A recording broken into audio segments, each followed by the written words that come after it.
In 1974, I'm sitting in my living room on the floor, beautiful summer day, and I'm designing this kinetic sculpture that I was going to build. And all of a sudden, from out of nowhere, it felt as if someone had snuck into my house and hit me on the back of the head with a baseball bat. What it felt like was the angel of death had swooped down, hit me on the back of the head, and killed me, and yet condemned me to continue existing anyway. So there was this incredibly profound emptiness and this terror that occurred as a result of that only intensified with time. It went on for a long, long time.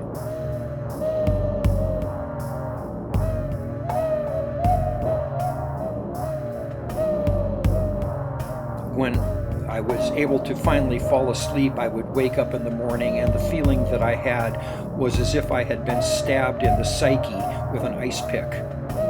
Everything that I was and could do had absolutely no meaning at all anymore. Everything was just complete existential emptiness. It was as if I was falling through an infinite void and feared splattering against an existential brick wall at some point. I had to go in and make myself a cup of coffee. I quit drinking coffee 2 days ago. So to celebrate my victory, I'm going to have a cup of coffee. Sounds like a solid plan. You mentioned, this technology that we're using to talk, to communicate, and how incredible that is. And that seems as good an entry point into our conversation as any, because I didn't know what to start with. Sure. There's a thing that I've been thinking about lately, about technology and how it connects to the mystery of everything else that's going on. I have a friend, a close friend who lives in Germany, and she's a young mother, and she has a toddler, a girl who's 2 years old, who I've met once when she was just a baby, and I, had her in my arms and everything. But then I saw her kind of grow up in what she's currently being over Skype, right? I would talk to her mother, and she would be in the background, and now she can be in the foreground because she was a baby in a crib. Now she's, she kind of babbles, and she has a name for me, which is different from my actual name. And she can hug the laptop as we're saying goodbye. So she kind of hugs the camera. And all throughout this time, I've been thinking, I'm very curious what it is, what is her experience, when she was a baby and she's just laying in a crib and she's just looking at the ceiling and making some noises. And what is her experience now, and what am I? And this little, portal, like she knows my voice. I'm a presence in her life. She can't even talk about me when I'm not there, but I'm not physically there. I'm something like, my current view of the situation is my kind of ontological status in her life is not far from some sort of a spirit or a demon or some, I'm not physically present, but I sometimes appear through a weird portal channel that, of course, is, it's weird for me to think. It's weird to me when I think about it, but she is growing up with this technology. This is as weird as everything else in life for her. When was the last time you actually saw her in person? When she was a baby. It was like, I think maybe a year and a half ago. It will be interesting to see how she perceives you when she sees you again in person. That's right. Yeah. It's not dissimilar from when I was a kid and we got a television, and I was probably 7 years old when we got a television, and I guess that I didn't know. It's so natural to her that she wouldn't even question it. And what's going on inside of her is like impossible to say. It's just like growing up with any technology, I suppose, that those who have the technology in place as they are coming up simply take it for granted. Right. Just like, we could, like I alluded to earlier about the fact that I can turn on a tap and have water running into my house, and I still see that. of course I take it for granted, but when I sit and think about it, it's an amazing thing, really, to be able to, because like compared to people from the 1800s who had to go out to a well and fetch their water or use a hand pump of some kind to pump water, it's the same kind of thing. It's just a change in the level of technology. Yeah, but it also changes, like this experience, example with this little girl growing up with this technology. The thing that baffles me really is the communication aspect of it. Like it wasn't possible before for people to have this kind of relationship over distance. And for her, it's just a part of her world. And it's going to be different, I'm sure, when I've experienced it with, my friends when we're far apart and we talk over Skype and we feel like we're, very much in contact and we know each other and all of that. But then we meet after a long time of not seeing each other, and it's a different thing. It's suddenly there's a person who has a body, there's a physical presence, there's body language, there's all kinds of information that is not getting transported through this technology. And the balance of these things is just very, very interesting, very, I don't know, I'm kind of feeling that this high technology is in some sense bringing us back into a kind of magical reality that maybe hunter-gatherers used to occupy. Because again, for her, I am, if you just describe what it is, it's like some sort of a presence that appears out of nowhere without physically being there, but you can communicate with. It's talking to spirits or something like that. It is for you and I at our age. But again, I think that someone who is of that age, that young, and growing up with it, I don't think it's something that they will question in that same way that you and I can, having this technology be new to us. They will just take it for granted, and it will just be a thing, and it will be a different representation of the individual that I know. Manifest in a different way. Right. So, yeah, but it's hard to say. I mean, it's like,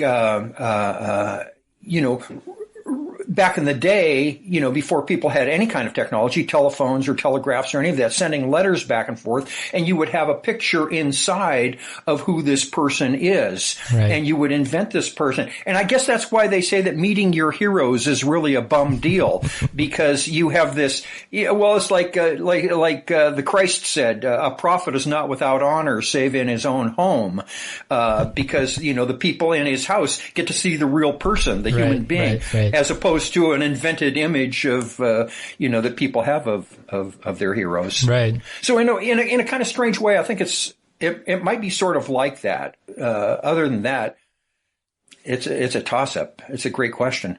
Yeah, it's interesting. I keep thinking about it also because I'm fascinated by childhood as an experience.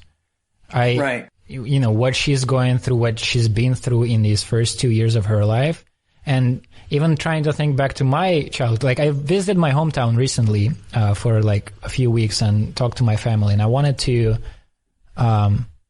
to find out some more things about my early childhood, which I don't remember, like the age that this girl is in now. Yeah. And this was such a weird experience for me because I was hoping to get a few pieces of puzzle, and instead I got the pieces of puzzle. More questions. Yeah, blank piece, like an empty space within the puzzle, which I know there should be a piece there. Which is, I talked to my mom, and she, like, I was born in 1988, which was not a good time economically for the country, and then 3 years later, that country just stopped existing. Yeah. So I'm technically, like, my passport says that I was born in Soviet Union. But I barely lived there. Right. And I tried to talk to my mom about this, the early years, and she couldn't really tell me anything because she doesn't quite remember the part of her life at that time of like raising children and starting a family, building a family. What she remembers is just trying to put the food on the table, right? Right. Just standing in lines, figuring out which line to go to. And so that was the empty piece within the puzzle. And then let me show you. I'm going to fetch a little picture that I brought back. Oh, excellent.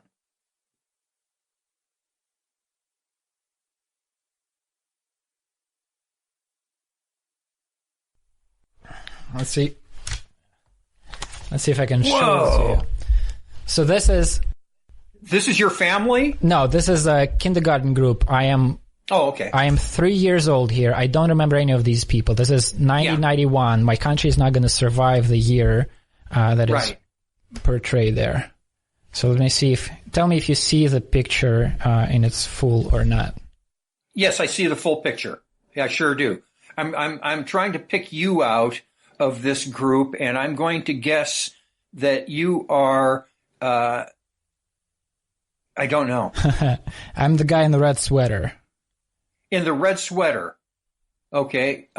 Is this, it's kind of sepia tone, so I can't tell the red from the, oh, there you are right there. Okay. Right. So this is a picture that it's important for me. Like I printed it out this way because it is, I have no idea who these people are. I have no recollection of them. Not the teachers, not the kids.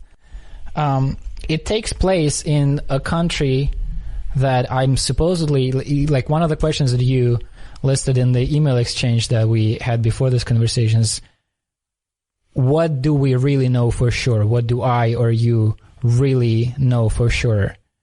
Exactly. Now, this is an example of something like I've been told I was born in this country that's not present anymore. I've been told I'm in this picture. My mother doesn't tell me anything about the first years of my life because she doesn't remember. And then I look at this picture and I'm surrounded by people who I don't know, can't remember. Yeah. And all of them look like I don't know if the video quality was good enough for you to pick out the faces, but they all look like the Civil War is about to start. Which is, not far from the truth, but it's weird to see a group of kids just completely staring, in different directions, feeling like this is it. There is no escaping. And the woman on my left, who would have been stage right, has got a very stern Soviet look on her face. Right. I cannot imagine, as you described your mother's ordeal of raising children and having to figure out which line to stand in to get, what it is that she needs, and she's going to have to be there for how long, and just being able to put food on the table. Of course, during the Great Depression here in the United States, that's what people had to deal with. And so, it's a human ordeal that takes place in various times in various ways. But, in my own experience, I came from this land of plenty, and I never went to bed hungry, and I didn't want for anything. And so there's something that I take for granted. Our enculturations were so different from one another. Yours and mine. Do you have brothers and sisters? I have an older brother who's 4 years older than me. Okay, yeah, me too. Exactly. That's it. My same scenario. So, and even my brother and I were born into, well, I'm digressing here, but even my brother and I were born into different worlds. He was the only child for 4 years before I came along. And I came into this world that was completely different. So people, going off on a tangent here, I'm sorry, we can come back to the main point. I think our whole conversation is going to be a serious tangent, which I'm fine with. Excellent. Good deal. People talk about cloning and talk about cloning, their themselves or whoever, and expect to have the same person. Well, that's just not going to be the case, because the person is going to be enculturated in a completely new environment, so. And it's very, very difficult to try to figure out, again, that this, I've been thinking about, just because I have some friends who have young children now, I've been thinking about childhood And it's just such a mysterious kind of area that we all supposedly came from again, but we don't remember. There was so a friend of mine recently went to a school. She used to be, and perhaps will be in the future, a kindergarten teacher. Yeah. And she recently went through another course in the Montessori education for teachers, like learning the system. And in the class that she was in, so in that course, they decided to have this kind of system where each day starts with one person from the class standing up and just telling some story about themselves or sharing something from their experience. And this one girl said that she has a couple of memories from the early childhood which you're not supposed to remember, but she remembers them vividly, and it's almost, she said, it's a different kind of memory. It's not because the experience itself was quite different. And the two examples she brought up where they stuck with me. One is she just remembers kind of being there and getting kind of used to her environment, and then suddenly something big, white, and scary appeared and stayed there forever.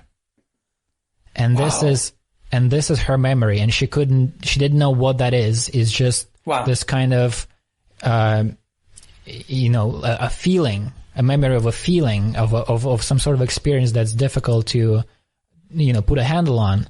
Then she talked to her mother, and they kind of pieced it together, and it turned out that most likely this white, scary thing that stayed there forever was a big teddy bear that they put in her crib. Oh, no kidding. Right? And how are you supposed to guess exactly that this is the experience of the baby in the crib? Exactly. And all the psychotherapy, years of psychotherapy you have to go through to get to that truth of what it was that overwhelmed you as a 2-year-old or a baby, I know. Well, and we all have, similar experiences probably that make up our inner selves that were traumatic in some sense, that we have no idea what they were, what they are. I often wonder about, you talk about, you having an older brother, and so do I. I sometimes wonder what it would have been like had my brother been a girl and she been my older sister. I think that the relationships and who I am as a person would have developed in entirely different ways. Absolutely, yeah. Had I had the feminine experience as opposed to my brother, the alpha male, whacking me on the top of the head with his cast iron ring that he used to wear on his fingers, I hear you, man. Yeah, hard to say. Or if I would have been an only child, or, then there's the old one about, if my mother hadn't married my father, would I still be me? Right. There's a Buddhist koan, which is supposedly, the legend has it, used to make people enlightened like this.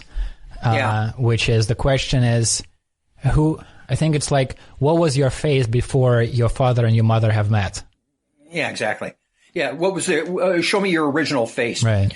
Or what was your face before your parents were born? Yeah. Like that. Yeah, exactly. And I get it. And I get it. I understand. And sometimes even experientially what they're talking about and what that implies. So, and what the answer is. Would you be able to articulate that answer in some way? Maybe through art? How's that? No, as a matter of fact, it's, it's the Tao that can be spoken, isn't the real Tao. That's right. Yeah. So of course it can't be said. I can say words that will completely articulate the point, but of course it's wordless. God has no name. This articulation business, another, in the series of illustrations with young children, this little girl, that lives in Germany that I wave over Skype. When she was just a baby, she couldn't even lay on her stomach. The only thing she could do is just lay on her back, and make weird noises and kind of randomly move her arms and feet. And there was this moment, her mom filmed her and sent me this little video. The mother entered the room and saw the baby trying to just make a syllable, basically. She's just laying on her back and saying something like ga, ga. Yeah. And you can hear that it's not really like it seems like hard work. And it's not really coming together. Like she's just trying to make one kind of consistent noise, but you can hear that like sometimes saliva goes into her throat or something and it fluctuates, and she's trying hard, and in the middle of it, it's like a 3-minute recording, and in the middle of it, she sighs, she, keeps making this noise, and then she goes, and then she continues. And sounds like me. Right. And then she continues to try to say this thing. And then her mother approaches her and, she's just delighted by this, cute little spectacle she's observing. And she goes, "Hey, Neil, what are you talking about there?" And the little girl kind of looks at her and she's startled. And I think of that experience. There's another thing. There's a thing I saw online where people posted videos of children laughing or crying with the pitch of their voice lowered. Mm-hmm. And so instead of a high, squeaky voice of a child, you hear this low sound. So they slow it down audially. It's not slowing down. It's just the pitch of the audio is decreased. So it's the deeper voice, but the duration of the recording is the same. Okay. And it's so weird to listen to, because if you listen to crying, like a baby crying, it sounds like agony in hell. It sounds like the existential suffering that you cannot imagine. And if you hear a baby laughing like that, it's the other way around. It's like Titans laughing or gods laughing, it sounds like. And I did this experiment with this little recording of that little girl trying to make that syllable, and then you also hear the voice of her mother saying, "Hey, what you talking about over there?" And it kind of like this little audio thing kind of lets you imagine, like take one step closer to imagining what it is from the inside for the baby to be in the situation. And it really sounds like this. What is a baby doing when it's just making noises? She doesn't understand language, but she hears people talking, and she knows she probably senses there's meaning to it, although she doesn't know the word meaning, but there's some sort of an experience, and she's trying to emulate that, and she's just trying to articulate something, to express something, and it's such hard work. And then this giant appears and just makes a whole bunch of words, strings them together in a quick sentence. Or somebody puts a teddy bear in their crib. Right. It freaks them out entirely. And you're supposed to deal with that, and that's what we've all, dealt with and been dealing with and are still dealing with in a different way now. Absolutely. Well, number one, it's amazing that we can make these guttural utterances that have some consensual meaning, that attempt to articulate some experience, that we can't do any other way. There was something that I read a couple of years ago. It was a study that was done, or there was somebody who had deciphered the various ways that babies cry, and specifically what they had interpreted them, and specifically what those cries or gurgles or, whatever happened to mean, what the baby's trying to express. They had come up with it.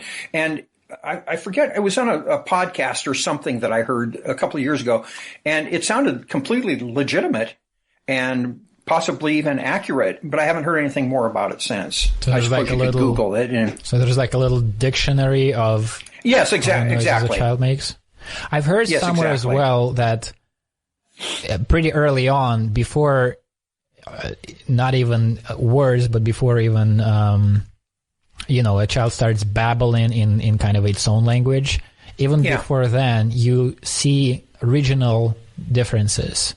So like the small noises that a baby makes differ depending on whether they live in Germany or Russia or America. There's like almost like an accent or something going on within those very early utterances. Yeah.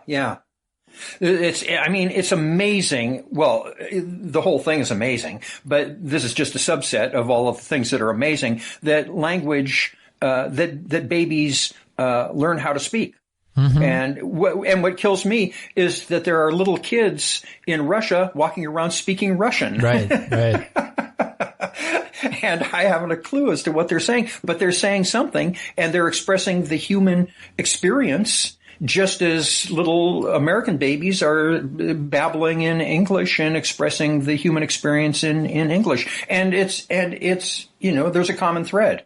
Yeah, I wonder about the differences sometimes, because the languages are different, and when you speak, like I wonder if the language itself can be seen as some sort of a meta message, like whether the structure of the language and how it works is expressing something that the different language might be expressing somewhat differently. So, I mean, there are some words that exist in Russian that don't exist in English, and the other way around. Exactly. Or there are structures like in Russian, you don't say "I need," you say "it is needed." Oh, really? And there's no personal pronoun. Right. I'm trying to think. Yeah, like "it is needed for me" is what you say. Really? Right, so there are just more. There are cases like you can say "I want" or "it is wanting for me," kind of in Russian. Both are possible, but there are more of these structures that are impersonal in Russian than in English.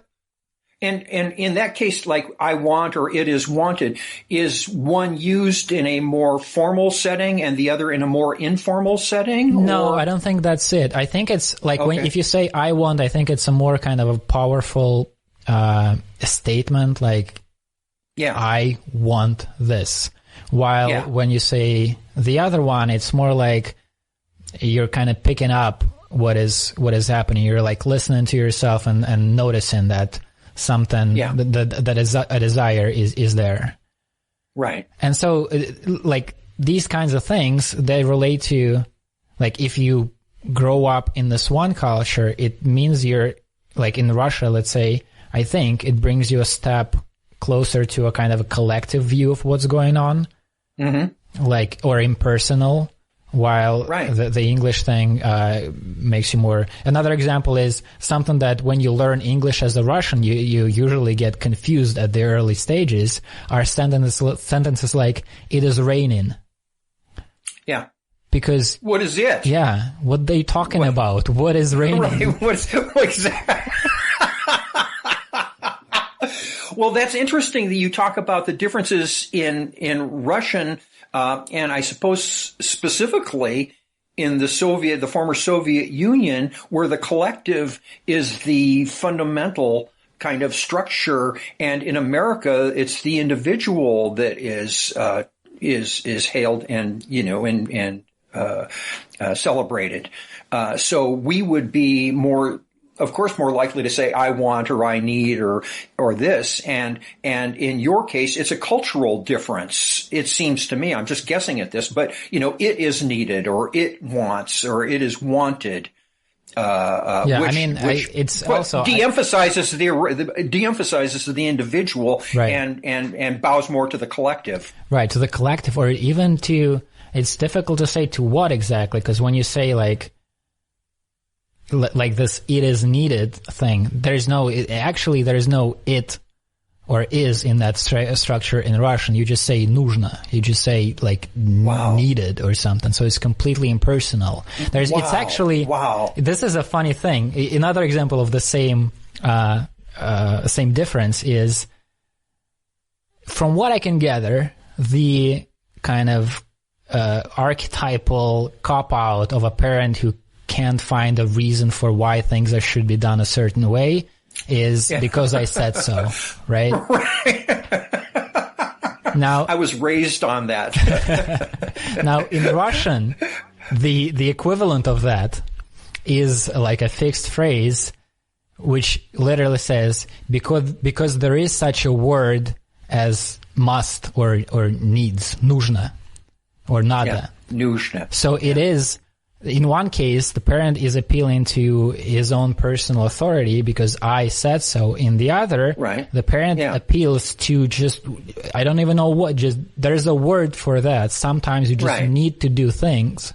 And my argument for that is, well, there's a word for it, so there must be things that need to be done. And that's one of them. Well, in America, we say, well, you know what they say. Right. This nebulous they. Mm-hmm. I've always claimed to be them, and that I didn't actually even say that. So knock it off. Well, yeah. Well, and the same kind of thing. You know what they say, and so it's and нужно or whatever it is, just because it's a given, and you don't even question it. It's a given. Right. And by some authority, some nebulous authority that transcends even your parent. So we must obey this, and we must do this. That's right. Yeah. This is, I'm trying to think of like, it's funny, like you and I both listed a whole bunch of things that we might want to talk about. And I have like notes here, and I'm trying to figure out, like, it is, on the one hand, it seems like completely all over the place. And on the other hand, those things are all connected in some weird way, and they seem like, of course, pathways to the same thing, that you try to show me about the faith.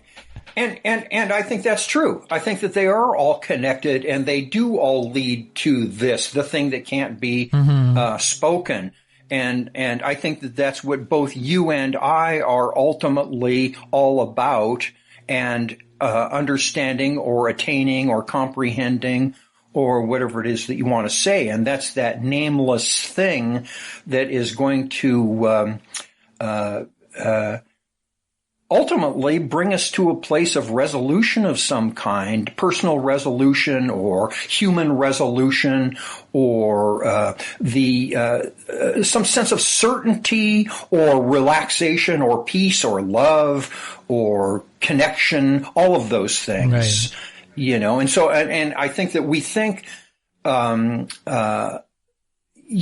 individuals and collectively, for those who are on the so-called spiritual path, that thing, if we achieve that thing, then everything will be well, and that we'll be able to realize and ultimately manifest love. Ultimately, I think that that's what it's all about in the end.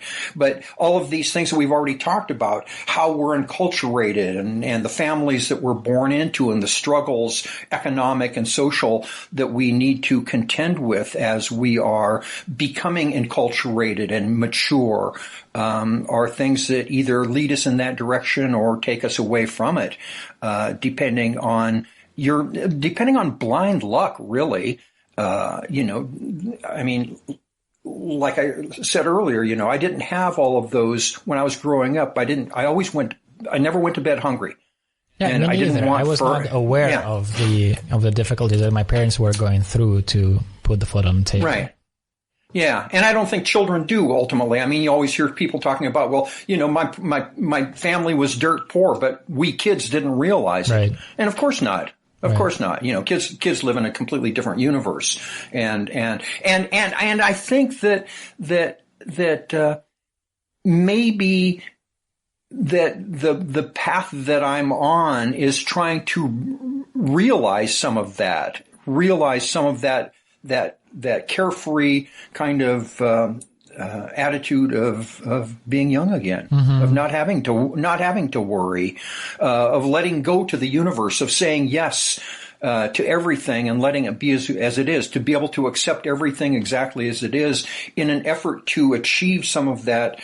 Become again as little children, as Jesus of Nazareth said, and I think that's kind of what he was talking about in a way. Do you know what your earliest memories are? What are your experience or a sense, like a feeling of childhood? What was that like? Yes, but before I go there, let me tell you that I saw a thing on TV a couple of years ago about people who have memories, who can recall absolutely everything about their entire life. You can give them a date and they can go back into that day and look around in the environment in which they found themselves and say, yeah, this is what happened on that day. And they can recall everything in complete detail. They are able to go back as far as they want to, and retrieve memories about everything. Mm-hmm. And their memories are all personal. It's not like they can remember things for other people or wide circumstances in the culture itself. It's just more of a personal memory, which is both a blessing and a curse, I would imagine, to not be able to forget. I think forgetting is oftentimes kind of a nice thing. Right. But in answer to your question, yes, I can go back to my earliest memory is a fragrance, actually. And it was like when I was 2 years old. But I can go back to many, many parts of my youth and remember both the good and the bad. And primarily, though, the benevolent, being cuddled in my mother's arms or, just events that happened. Like I say, fragrances in particular. I mean, you know how it is when you smell something and it takes you back immediately to, like, the scent of lilacs, for example, have a particular fragrance that draw me back to, earliest childhood memories. Fragrances that take me back to my grandparents' house when I was really, really small. The smell of alyssum or the soil around my grandparents' house. They grew up in the country, and the smell of the soil or anything like that, just really has a very strong kind of kick to it that takes me back specifically to specific moments. That's interesting. I don't have much of that. I have like particular kind of, some events, some feelings. But the reason I asked is, when people talk about childhood as this like place where everything is benevolent and you accept everything, I don't really remember that. Like, I remember the earliest memories that I have they're not like, there's no like drama in it, but it's a kind of sadness. It's a kind of boredom or sadness that I just experienced from reality, from just, I was looking around and not feeling compelled by it or something along those lines. Well, you had talked about the noble Russian suffering. There's a name for it, Trickta or something? Right. That's something that I've been just thinking for a long time, and I can't, maybe this is an opportunity for me to try to articulate this. Please. I'm interested in this because, and as you just described your childhood, looking around and not being, having kind of a dark kind of view of things and not being motivated by any of it or whatever. I'm wondering how much of that is personal and how much of that is cultural. And so you brought up in the email that you sent me the notion of the noble Russian sadness, and I'd like to hear more about that. Right. This is so there's a word Toska in Russian that is not really translatable into English. There's a beautiful quote which I will not be able to bring up right now from Vladimir Nabokov, who tried to describe the word. It's like his attempt at articulation it, and he did a great job. And what he did is he said that it has different shades of meaning, but they are all united in this one word. And on the most kind of mundane level, it's boredom. It's just, you sit at home and you have nothing to do, and it's that. And at the most kind of the loftiest level, it is an existential kind of sadness or angst, a sadness without a purpose and object. That feels kind of universal and feels like a quality of existence itself. And it has all these other shades of meaning.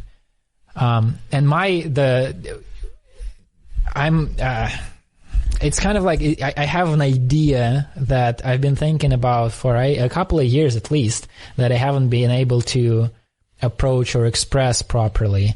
That is connected to that word and connected to that idea of languages being different and that having some sort of a meaning. And that came from I did a couple of conversations with on this show with George Yan, who wrote a book about Russian cosmists, which are it's like a peculiar train of thought in Russian philosophy. Mm-hmm. And I was preparing for those conversations, going through his book, and he would describe the thinking of these people. It's a book written in English, and he every now and again he would put next to the English translation of some key concept, he would put the Russian words in italics, in English, in transliterated. And I had such a weird feeling looking at that, like seeing a word that to me is completely, familiar. There's nothing strange or special or confusing about it. And suddenly it is in this new environment surrounded by all of these foreign words, and it's written, it suddenly becomes longer when you write it down in English because some sounds are difficult to transcribe. Right. Yeah. And I almost felt, I felt something for the word itself. Like, look at you, you're in a different environment. How are you going to fare in this environment? Yeah, right. And I felt kind of happy for those words. Right. And so after reading that, there was a thought that stuck with me of, I wonder if I can do that for some other words that I love in my language that are important for me, for my experience of life. And a bunch of concepts were kind of rattling around in my head, and one of those is this Toska, this sadness that is so fundamental, I feel, to the Russian experience. Like, it's one of those words when, like, if you are, say you're with somebody and you're experiencing this kind of sadness, and there's like a silence, and then one of the people says that word, Toska. Just saying that word makes the experience like it is such a perfect articulation of this particular important feeling that once that word is said, it almost alleviates this feeling to some extent, because you named it. And it's such a recognizable thing, and such a it's, when I speak about it right now, I'm trying to describe this thing, and it's so difficult, so slippery. But for a Russian, this concept is something that everybody knows, and everybody knows exactly what you're talking about. Wow. Because everybody has felt it. Right? And it's probably something that we all feel. Probably Americans have that feeling too, the experience, but not a name for it. One of the things that occurred to me while you were speaking was that to be able to say it and articulate it and have somebody else understand that. That's right.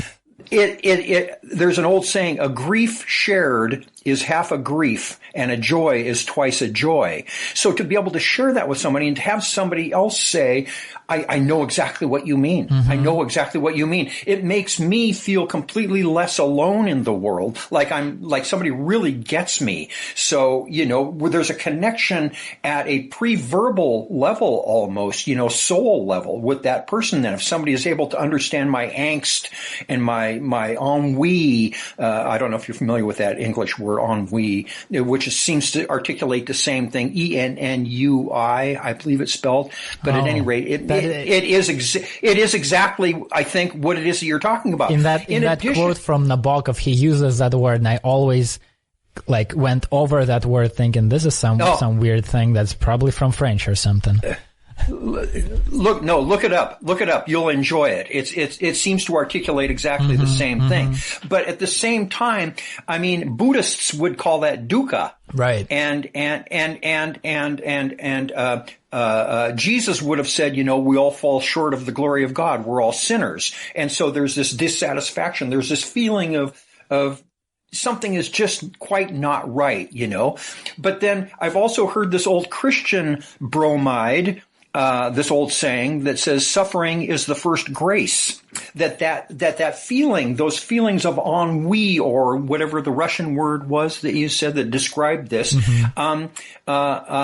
the impetus for us to try and understand what this is all about. And that's the thing that sets our feet upon the path, of the hero's journey, as Joseph Campbell called it, or whatever, just the spiritual path and makes us want to understand the universe, because if you're contented and everything is lovely and everything, you're not going to wonder at the mystery of the universe, I don't think, as much as if you are unhappy and you just don't go and jump off the bridge because you're so unhappy, which is also a possibility, Yeah. to be or not to be.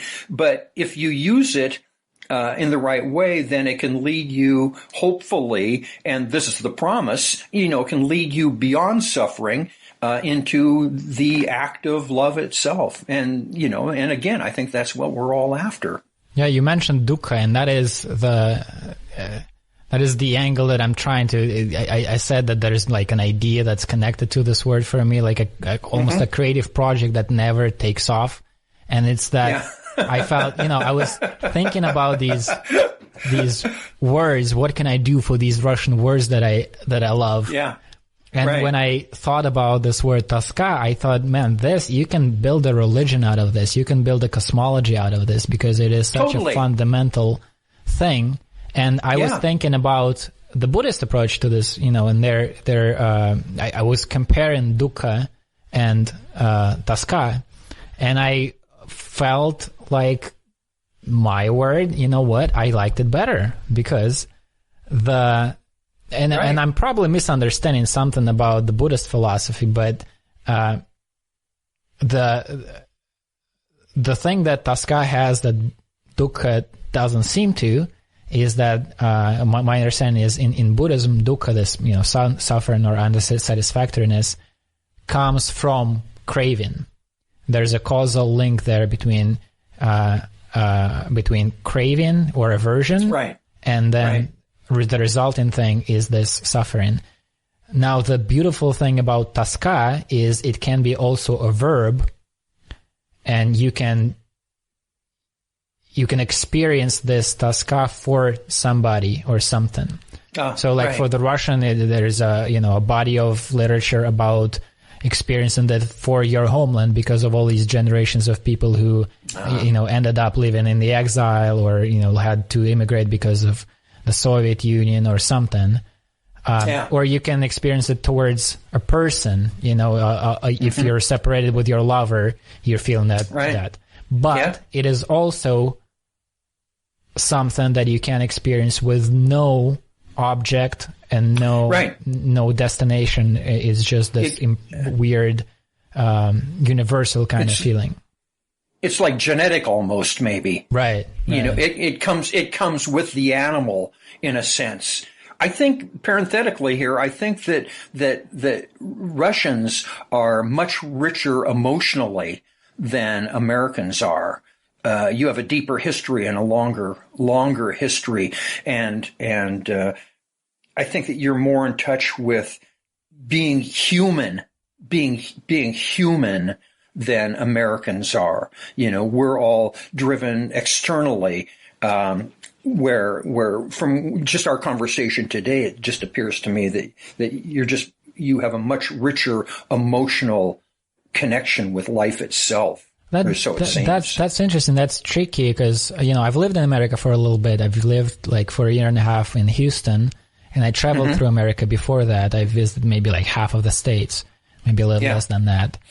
And I've been in other countries too. And that is something, try to figure out what these different cultures, how they shape us. is very, very slippery and tricky. And there are, these stereotypes that some of them are easy to buy in. With Americans, there's superficiality of Americans, let's say.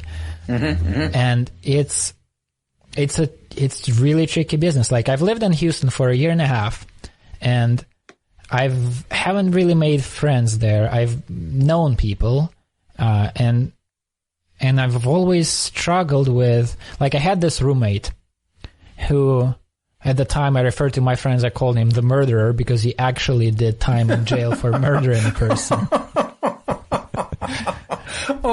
In his younger days, he was like a troubled teenager, and he ended up in a bad situation where a group of people, beat up a guy to death.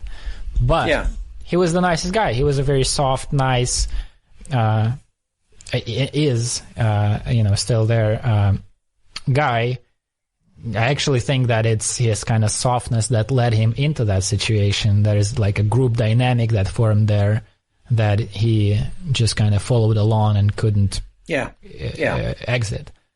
But so we would talk and we would share, he would tell me about the feelings that he has towards, the guilt and the memories of that thing that happened to him, and then jail time, and then leaving jail.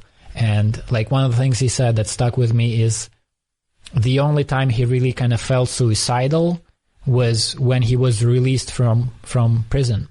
Yeah, of course. Because he thought that he is trapped in this horrible place, and once he gets out, there's going to be a different world he'll have the freedom and the happiness. And then he got out and he's like, it's kind of the same thing here. The rules are slightly different, but there's a system that has certain rules, and you need to figure it out, and you need to play according to those rules, and it felt like there's no escape. Exactly. So we would talk about these things, and I would share something personal. I would try to explain something that I felt in a recent psychedelic trip, and it was really important and, fundamental for me, and intimate even. But in all of those conversations, I had this weird feeling like we're still talking about the weather. Like we're still doing small talk. Interesting. And was that because he wasn't connecting emotionally with what it was that you were saying, do you think? Or what do you attribute that to? That's difficult to say, right? And we would talk about that too. We would have this like meta conversation about this. And him and the crowd that he was with were these kind of lefties. And they're almost eager to say, oh, we Americans are so isolated and out of touch with ourselves. And so they would themselves give me this like stereotype. Well, it's because we are superficial people and you come from this country with rich, something along the lines of what you said. But I can accept that, right? I'm actually, what would be the word? It's enticing to say that the reason I haven't really connected with these people during my American experience is, well, their whole culture is fucked up. But on the other hand, there is no promise of making good friends in 1.5 years in a new environment. The close friends that I have are friends that I've known for many years, and we've developed this friendship over time. And it's not like I connect with every Russian on some incredible, level. So I looking back on that American experience and the social situation, there are some things that I can easily point to and say, well, here's how our cultures are different, and this is something that, is present in American culture that I like or that I dislike. But things like that, when you talk about the richness of human, who is more human, like that is a weird territory. And for me to go just like, I am definitely more human than that country over there. Well, my prejudice is, or my assumption is, and when I said that, maybe I meant that it seems that you feel more deeply. It's like my image of people from France, or Parisians in particular, I guess, that they're more involved in the notion of life itself. You know, and Joseph Campbell, the great American mythologist, said something, and I think he may have been speaking to Americans in particular. But the quote was that we are so engaged in doing things to achieve purposes of outer value, we've forgotten that it's the inner value, the rapture that's associated with just being alive, that it's really all about. And I think that there are cultures who are more engaged in the latter portion of that, and in the rapture of just being alive, and the mystery of life, and the poetry of existence, and the art that's all around us, and the sacredness of everything, and in realizing that, living ordinary lives in an extraordinary kind of way as a result of that, as opposed to, you know, going to the office from 9 to 5 and trying to achieve, you know, material success and all of that. And of course, that's just an attempt to fill the void too, you know, the ennui, the sacred Russian sadness. I think that we're all born with this emptiness. There's a hole in all of us, and we explain it in different ways. Oh, I didn't get enough education, or my parents weren't the right parents, or I'm gay, or I don't have the right partner, I don't have the right job, I don't have enough, I don't have two cars, or whatever, you know. And I think that we all feel that sense of emptiness. And again, it goes back to the ennui, or the noble Russian suffering, that we all have this as human beings. And for me, the answer is to transcend the notion of individuality and find out who I really am deep inside, that, you know, that I was talking about before, that nameless thing, you know. And we can talk about that if we want, and what that thing is, and all of that. Let's try. Yeah. Is there, you mentioned there was I don't know if I'm kind of trying to guess at random, but in one of the emails you said that there was an LSD trip that altered the course of your life. Oh. Is that related? Yeah. Yes. There were two events. There was the LSD trip when I was I think 18 years old. I was home on leave from the Navy, and I ran into an old friend of mine. And talk about the wrong set and setting.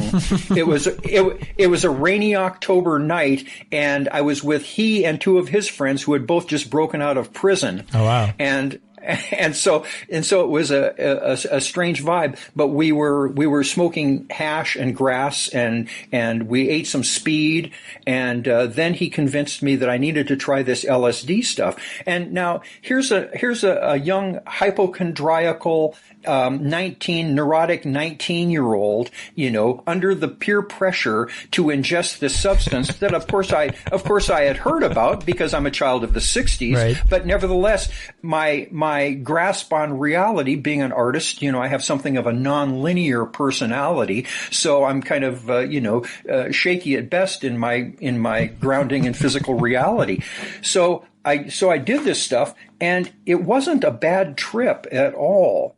But it was such an overwhelming experience that I had no intellectual framework to hang it on. I remember at one point in my trip, it was as if I was walking up the wall of a cave. I was inside a cave, and maybe it was Plato's cave, I don't know. But I was walking up the inside of a cave, and there was a hole in the ceiling.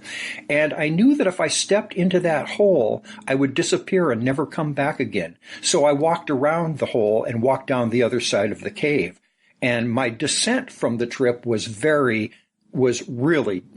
hard. I mean, I remember this guy had a shag rug on his floor, and I remember holding on to the shag rug to try and keep myself grounded, and yet I would take off again, you know, and go off on another adventure.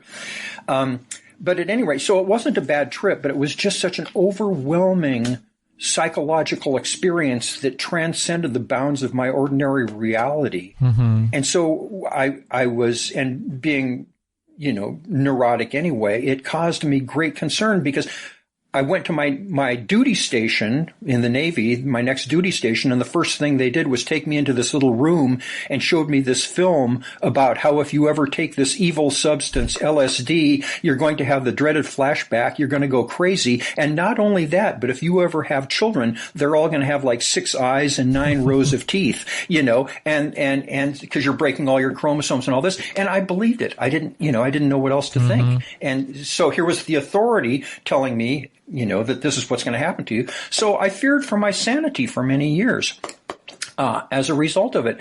And it wasn't until some years ago that I read Jay Stevens' book, Storming Heaven, which is a history of LSD and the 60s and what it all meant and what it all talked about. A wonderful, wonderful book that I cannot recommend highly enough.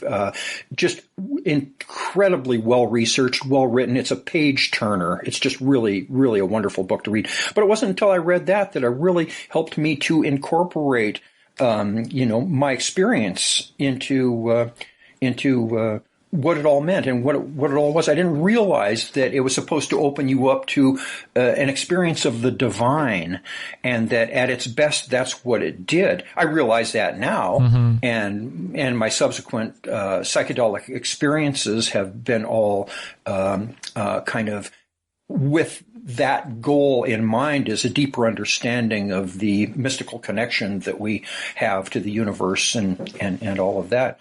So, but yeah, that was a life-changing event. And how did it change your life? Like, what was it effect in the course of your life, in the trajectory? Well, just in that it caused me to wonder at the nature of reality, just like a lucid dream. When you come back from a lucid dream, I'm forced to ask the question, if I'm able to create a reality in my mind that is not only every bit as real as our so-called consensual reality, but even more real, that colors are brighter, all of my senses are perfectly intact, and I can levitate at will, which is incredible. If I'm able to do that inside of my head, then what does that say about the reality in which we find ourselves? The same thing with the LSD trip. It was, what is this? So it all seemed kind of tentative to me, that there was no solid ground for me to stand on. I felt like,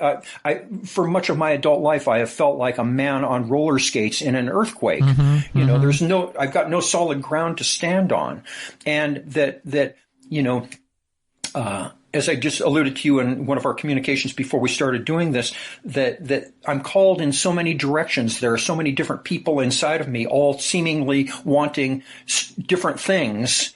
And so it's always in flux. Who I am always seems to be in flux. And so the whole search for me has been to find a place of solid ground on which I can stand, from which to live my life, and from which to really and genuinely love others and be loved in return.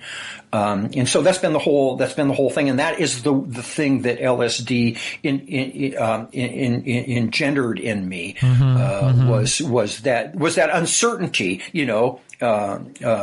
and the feelings of uncertainty and the feelings of being in continual flux that have led me on the search for that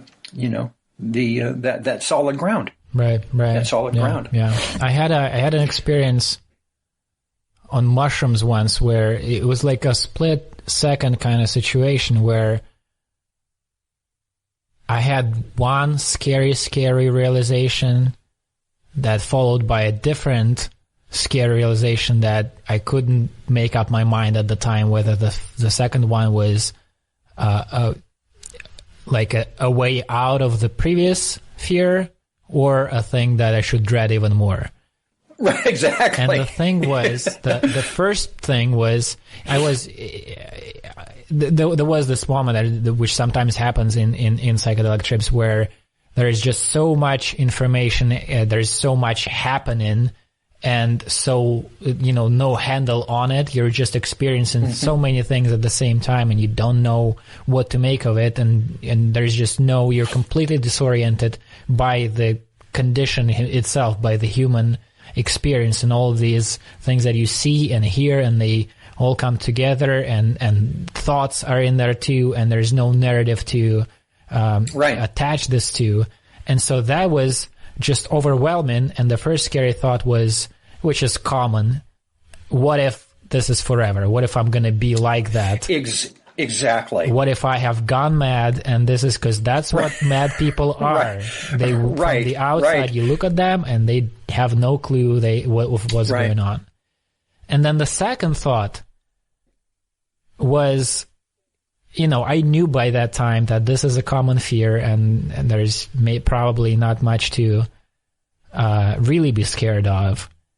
And so I thought, well, this is going to be over. You've told yourself that before.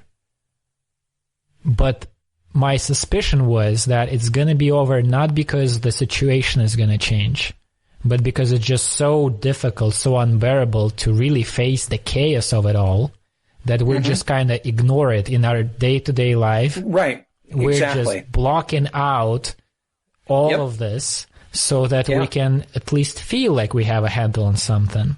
Right. And I think that's, at least in some sense, not far from the truth. I think it is the reason we feel confident in our day-to-day activities is because we've been alive for quite a while now, and it keeps happening.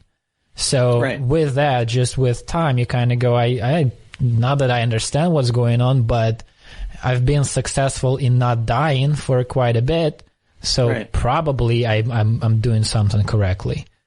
Right. But it's not a real understanding of all of this. Yeah, exactly. We recognize the cycles of life, and that things come and go, and that emotions come and go, and all of that. And we haven't died yet. But I think that a lot of human endeavor is exactly that, as a distraction away from the existential despair that we feel at some basic level.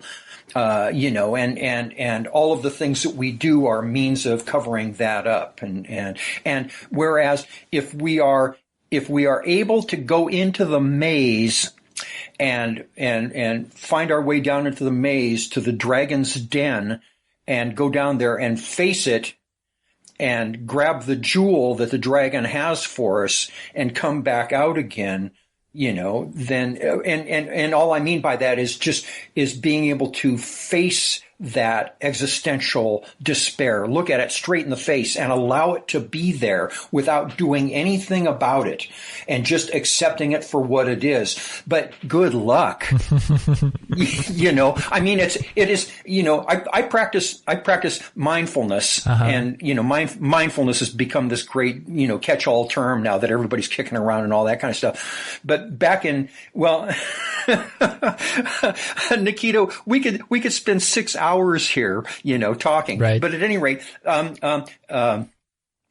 1986, I finally found my teacher, and he articulated to me everything else that I had read and studied up to that point, and put it in very simple terms as to the nature of the problem. But he also told me what to do about it. Here's what you do. And it was the practice of just being awake and aware in the moment, and letting everything assail you without defending, and just letting everything happen to you without trying to distract yourself from it, and so I've been doing that religiously ever since, and I practice all of the time, and it hasn't cured me. It has healed me in some sense, in my ability to, when the anxiety comes, or the panic comes, or the depression comes, or whatever, to just sit and let it do its worst and not fight it, and eventually it dissipates. But it is a continual endeavor, and I don't know that I'll ever be done with it. It's a practice. It's a way of being alive. Right. And And being present is the simplest, most difficult thing that a person can do. It is so challenging to just be present and to realize that you're lost in thought. And you know, oh God, I'm laughing because there's so many directions that we could take the conversation but you had this conversation with the lucid dreamer guy, Jay Mutzafi. I can't remember his name. Yeah, Mutzafi. Yeah, exactly. And you were talking about where dreams come from and all of that. And when I was watching that, I was wanting to scream at the screen because I was thinking that, you know, it's just like the mind is thinking all day long. Right, we're always thinking. And there's this narrative that's going on inside of our heads all the time. Well, it doesn't stop at night. And I think that dreams are merely a visual representation of all those thoughts that continue to go on. And I think that that's all they are. It's just the thoughts that are always there during the day, and right. Well, I'm gonna pick a problem here with you with the word "just." I don't understand why. I mean, I'm you know, it's not a real. We don't have a disagreement here, but with dreams, I'm always confused about how easily we dismiss dreams and just sleep generally, as if, well, it's like people say something like, well, it's just the consequences of whatever was going on during the day. Well, yeah, but it's not just. You can say that about the waking life as well. That's also just the consequence of what happened yesterday. That's right. Right, and your thoughts are, I agree, I think dreams are a kind of cognition, right? We can think with words, and we can experience things emotionally, and dreams are, you know, these storylines that are of the same kind of nature. But it's such a huge part of our life that it's baffling to me how this always goes by the side way. Like before we figure this part out, like if this was a new thing, if we didn't sleep and we didn't dream, and then at one day we started, and this would become like a disease or something, an epidemic of people suddenly becoming paralyzed and hallucinating for 8 hours, and then coming to, and nobody's mentioning it. Nobody's like, right. And people say the most boring thing is to listen to somebody tell their dreams. Well, that's a problem. If that's true, that's a problem. I agree. We do not lend them credence in large measure, and perhaps that's just that we have so many balls in the air, with all of the things that we're contending with during our days just to get through. I mean, your mother putting food on the table for her children, you know, and all that. So we don't have time. And I'll tell you what, that as a matter of fact, my parents, who were products of the Depression in America, I am so fortunate in that they gained enough material wealth so that I have the leisure now of being able to question these philosophic ideas and all these thoughts. And I do have time to investigate my dreams and all that. So, in some sense, it's an economic kind of luxury for us to be able to discuss our dreams. And I mean, if we did have, I mean, there are cultures that do discuss their dreams, and their dreams inform them as both individuals and as a culture. Right. So, but I mean, the whole thing, dreams or non-dreams or reality, it's just all so mysterious. It's just, it's all incredibly mysterious. Yeah. But that's not to take us away from the discussion of dreams or lucid dreaming or anything. It's just speaking of dreams, I had a dream which put me in a weird position in life and in relation to this little thing that I do on the internet, talking to people like you. And the dream was, there's this character that sometimes appears in my dreams, not very often, but sometimes, which I call the mystical baby, which I actually kind of associate with that baby that we started this conversation with. Yeah. And it's this character, it is a baby or a toddler that seems very wise and enlightened in all kinds of ways, and it gives me some sort of guidance or advice or or something along those lines in the dream.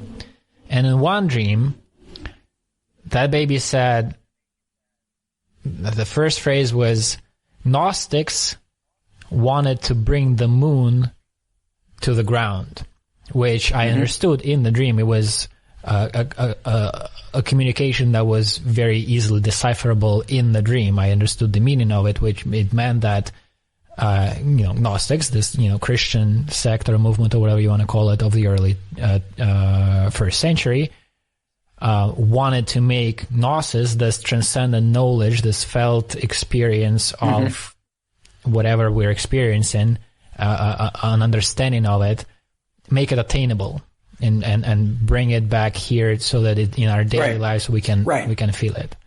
And then the baby proceeded to say that Nikita, pointing to me, does not have gnosis, but he has something that's called co-gnosis, which means, and that was also clear in the dream, which means I don't have a clue. I don't understand what's going on, and I don't have an understanding or a knowledge of this thing.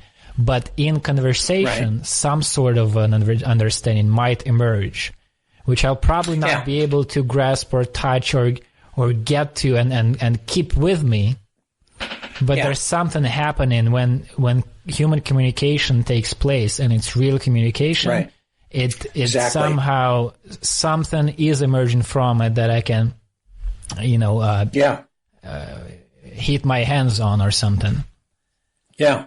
And that's an example of, I don't understand how you could ignore that kind of, not that I have something to do with that experience, with that dream, but it is as important a piece of the puzzle or input about this whole experience that I'm in as anything else. When I wake up out of this, it's not like, well, I just saw something, some weird hallucination. It's an important event. Right. Who is you said you found a teacher. Is that related to that Indian trip that you mentioned? Oh, no, the Indian trip was... Let me tell you about the negative mystical experience, because that leads on the whole other, that's the thing that set me on the path, as a matter of fact. So in 1974, I'm sitting in my living room on the floor, beautiful summer day, and I'm designing this kinetic sculpture that I was going to build. And I was perfectly content, and it was a lovely day and everything. And all of a sudden, from out of nowhere, in a fraction of a second, it felt as if someone had snuck into my house and hit me on the back of the head with a baseball bat. There was this incredible physical pain, and in addition to that, it knocked. It was what it felt like was the angel of death had swooped down, hit me on the back of the head, and killed me, and yet condemned me to continue existing anyway. So there was this incredibly profound emptiness. And this terror that occurred as a result of that only intensified with time. It went on for a long, long time, and it was something that I didn't know how to deal with, and how am I going to extricate myself from this morass? And when you say a long time, are you talking hours or days or? Oh no, I'm talking days and weeks. I would, when I was able to finally fall asleep, I would wake up in the morning, and the feeling that I had was as if I had been stabbed in the psyche with an ice pick. It was a horrendous feeling, just tremendous emptiness.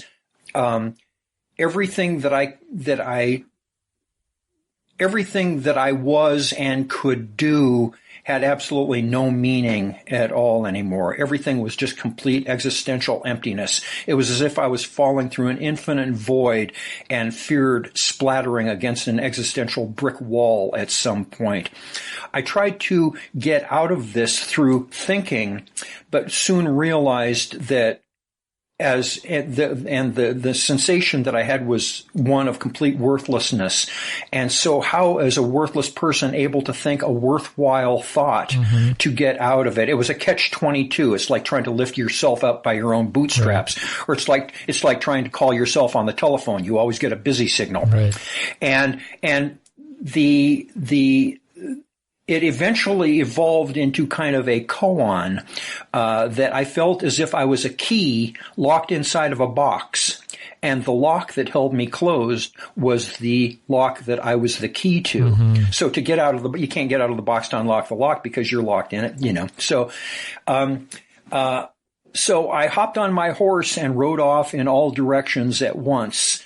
I started doing psychotherapy, transactional analysis, hypnotherapy, anything that I could, transcendental meditation. I started reading. I read the first book I picked up was Viktor Frankl's book, Man's Search for Meaning. I got my hands on but somehow something in me realized that the answer that I was in search of was spiritual in nature. I don't know how. I don't know why I thought this, but I just knew that somehow I needed to transcend myself and rely on something that was deeper than me or more fundamental than me to get out of this conundrum that I was in. So at any rate, I was continued reading and studying, and it subsided a little bit. These sensations and feelings subsided somewhat, but it went on for a long, long time. I was barely able to keep my job, and my partner left me because I was a mess. And during that time, one of the things that saved my life was that I began busking. I was a performer, street performer, and I was doing pantomime and juggling and sleight of hand magic in the streets. Oh, and so one of the things, and having that was like something that gave my life purpose and meaning and substance.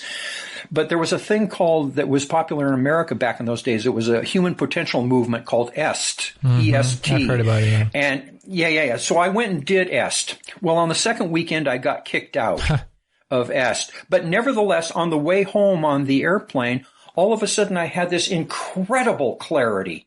My mind stopped. And there was just this incredible feeling of peace and complete lack of fear and like I say, mental clarity. And it lasted for 3 days. And it was as if there were no mistakes in the universe. It was as if everything was perfect exactly the way that it is. And that I felt as if I was actually outside of my body, operating my body by remote control. It was an incredible, wonderful sensation. It went away after 3 days, but it did leave me with the knowledge that such a state of mind is available and that we have access to it. So the whole trick then becomes on how to get it back.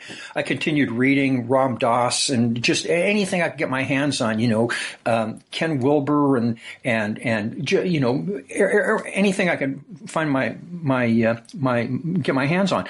So, as I said earlier, in those days I was street performing, and I came home one afternoon after working the streets, and I had a hat full of money, and so I sat down to count my money, and I turned on the TV. And on the TV, there was a documentary about this guy by the name of Sai Baba, who was apparently India's most popular living saint, and he was called the Man of Miracles. He was able to materialize objects out of thin air, heal the sick, and raise the dead, and do all kinds of stuff. And I thought, well, that's amazing, I wonder who this guy is. Well, I kind of forgot about him, but several weeks later, I was down at a local bookstore, which is not known for its large selection of metaphysical books, and there was this book about Sai Baba on the shelf, and it almost jumped out at me. One of those kinds of things, And it was written by a Western psychiatrist who said, yes, all of this is true. I've been there myself. I've seen it with my own eyes that Baba is able to materialize objects out of thin air, and I've seen him heal the sick and raise the dead and blah, blah, blah. So in the back of the book was a bibliography, of course, and so I called everybody in the book and called the guy who had made the film that I'd seen a couple of weeks earlier than that, and talked to everybody that I could. And then I found out that there was a Sai Baba group that met here in Seattle. So I joined that group, and I gave up drugs and alcohol, and I gave up eating meat, and I became a vegetarian. I was meditating all the time and quit sex and, the whole thing to make myself worthy of eventually maybe getting to see Sai Baba in person, which I finally did. In 1980, I hopped on an airplane and went over to India and traveled down to Bangalore, and then traveled 127 miles out into the desert to his ashram in a little town called Puttaparthi. And it was at Christmas time, and there were thousands of people there from all over the world. And I had met up with a group of people in Los Angeles that I flew over with. And so there were 33 of us in the group. And so that was a whole experience. And if we have time, I can go into it now, but if not, I can skip ahead. We don't have to go anywhere. Oh, good deal. Okay. So being a semi-professional sleight of hand magician myself, and being a person who needed a miracle, I had been reading about Sai Baba, and I had been watching movies about Sai Baba, and I had joined this group, and so I wanted to see.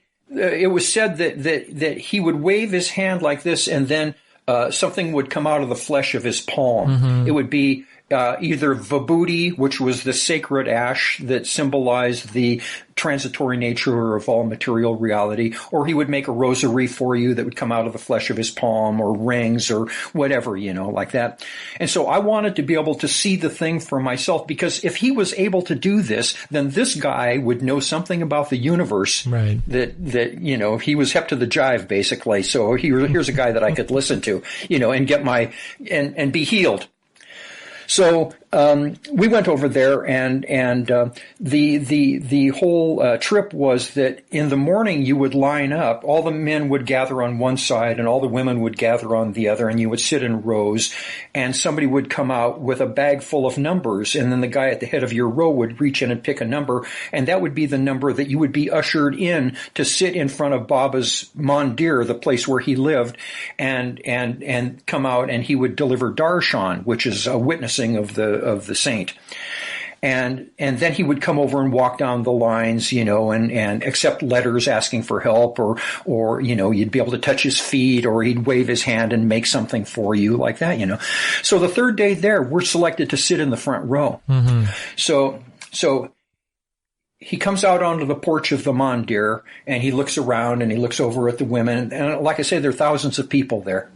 And he looks over towards us, and he walks directly over to the group that I was in, sitting in the front row. Now, you have to understand that at this point, I am firmly convinced that this guy is equal to Jesus Christ, that this guy is directly from God, mm-hmm. is going to be able to heal me, is able to do all of these incredibly miraculous things.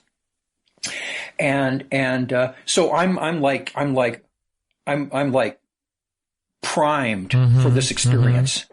So he walks over to our group. So he's talking to a couple of people down from me, and he starts walking over toward me. And he comes over to me, and he looks me in the eyes. Here's Jesus Christ now, you have to understand, uh-huh. looking me in the eyes. And so he looks at me, and he says, yes. And he's asking me, what do I want? And I said, well, Baba, would you make some vibhuti for me? The sacred ash, the wave of the hand. And he looks at me, and he says, yes. And so he goes like this, and he puts this little thing of ashes in my hand. And I'm like, how much better could it get than this, And I'm completely dumbfounded. And so he walks on to the next person, and then he invites my group in for the much coveted personal interview in his little interview room. So we all get up, and instead of finishing darshan and going over to see the women and all the rest of the people, he takes us directly into his interview room. So we're going into his little room. It's probably 15 by 15, and it's divided diagonally by gender, women on one side and men on the other. And then up in the corner, he's got his little throne where he sits, where he gives discourse. And so I'm the last one in, and and everybody else is already seated and everything, and I'm the last one, and I'm still looking at this vibhuti, for God's sakes, thinking, Jesus Christ has blessed me. And so I walk into the little interview room, and he's up in the corner, and I'm in back, and I'm saying to myself, oh, man, I wish I could sit down in front, so I could actually see the thing come out of the flesh of his palm, because I wasn't fully convinced yet, even though he'd made me the vibhuti. Uh-huh. So I'm sitting there thinking this very thought, and he looks up at me and points at me and says, you, come sit down in front with me. And so I raced up front. I sat down directly at his feet. He's like right here, and I'm right there. And so I'm holding his little brown foot in the palm of my hand. Now there's this thing in Hindu tradition called Padnamaskar, which if you touch the feet of a holy man, it removes all of your past karma. So here I am holding Sai Baba's feet in my little hand and rubbing them and stroking them, and everything. And so he starts talking and giving us discourse. Now I'm right there. I can see everything, and I'm just waiting for the thing to come out of his hand, so I can be, so it can be revealed to me. Right. And so he starts talking, and he says well, what is the nature of worry? And so I said, well, Baba, worry is like a catch-22. It's a cycle. It goes around in a circle. And he says, no. And so he pats me on the cheek and pinches my cheek, and he's giving me all this incredible attention. I can't even believe it, And so he keeps asking questions, and I'm answering them, and I'm answering them incorrectly. And so I'm saying, well, that shows you how much I know, and he's laughing at me, and we're just I'm holding his foot in my hand and the whole thing, So then he's talking, and so I see him reach down in the cushion of his chair, and he takes something out, and then he's got these like little doilies or handkerchiefs on the arms of his chair, and he picks up the handkerchief with the thing in his hand, and he transfers it over to his other hand, and then he wipes his forehead like this and takes the handkerchief and lays it back down. But I can clearly see that he's got something thumb clipped in the palm. Hold on, just a second. He's got here's a $50. He's got it like this. Can you see that? Yeah, there's a little bit of a delay with video, but yeah, now I see it. Oh, yeah. okay. Mm-hmm. Okay, yeah. So he's got something like that clipped in the palm. And I see that it's a man's ring, and it's a large man's ring. Now, one of the stories about Sai Baba is that if he ever materializes anything for you, it'll fit you perfectly, And so he has this man's ring clipped in his thumb there, and he points to a man in the audience, and he says, "Would you like to have a ring with a picture of Sai Baba on it?" Well, it's called a force. And who's going to say, no, I don't, people come from all over the world, for God's sakes. And of course they want a ring from Sai Baba. So he says, okay. So he spins it around like this and materializes the ring. And then so he gives it to somebody, and they pass it back to him, to the guy. And while all attention is back there on that ring, and the guy's reactions, he reaches back down into the cushion of his chair, and he pulls something else out again and does the whole thing with a kerchief, and he transfers it over. And he says, no, he says, you're a Christian man, so you would rather have a picture of Jesus on your ring, wouldn't you? And so the guy says, yeah, you bet. So he passes the ring back, and he does what's called a switch, which is completely elementary move. And he goes like this and blows on it like this. So now the cameo on the ring has a picture of Jesus on it. So they pass that back, and blah, blah, blah. And so then finally he says, no, you want a picture of Baba on your ring. So he passes the ring back, and then he changes it back and passes the ring back to him.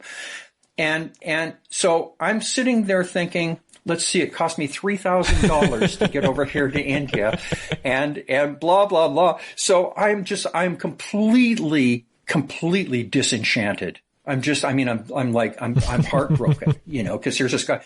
So anyway, so after the interview, we all go out. Now, all of these people knew that I was a doubting Thomas and that I was a magician. And so I go out, and they say, okay, Dave, you can't doubt now because you actually saw the thing come out of Sai Baba's palm. And I said, well, that's not exactly what I saw. And they said, well, what did you see? And so I said, well, I don't want to destroy your faith. And they said, well, no, you couldn't possibly. What did you see? So I told them, and I said, give me a couple rings. And so I showed them what I saw.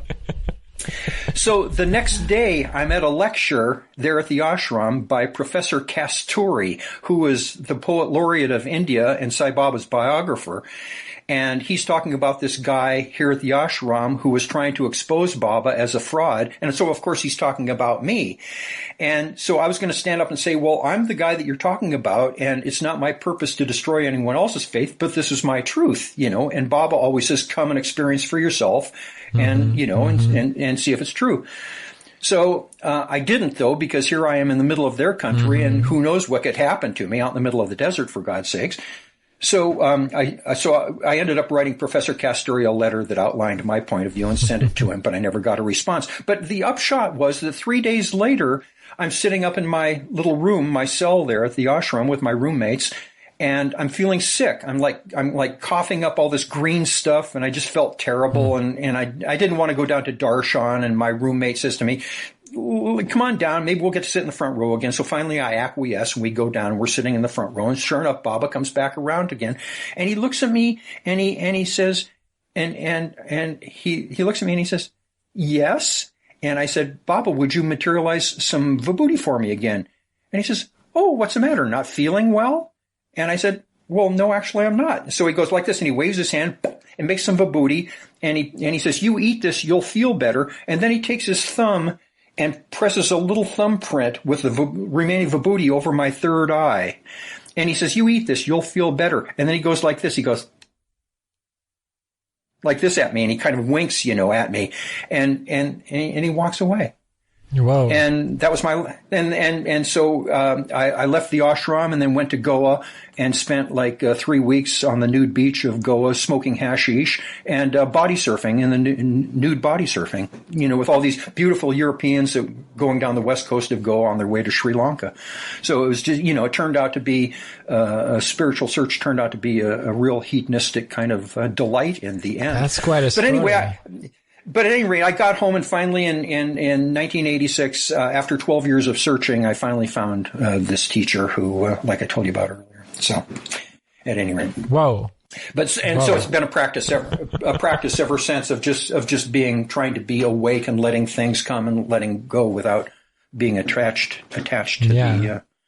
But like I said, good luck, you know. I'm fascinated by these stories. I like stories about cults and these weird, situations and these people who put themselves in this position of a spiritual leader or whatever.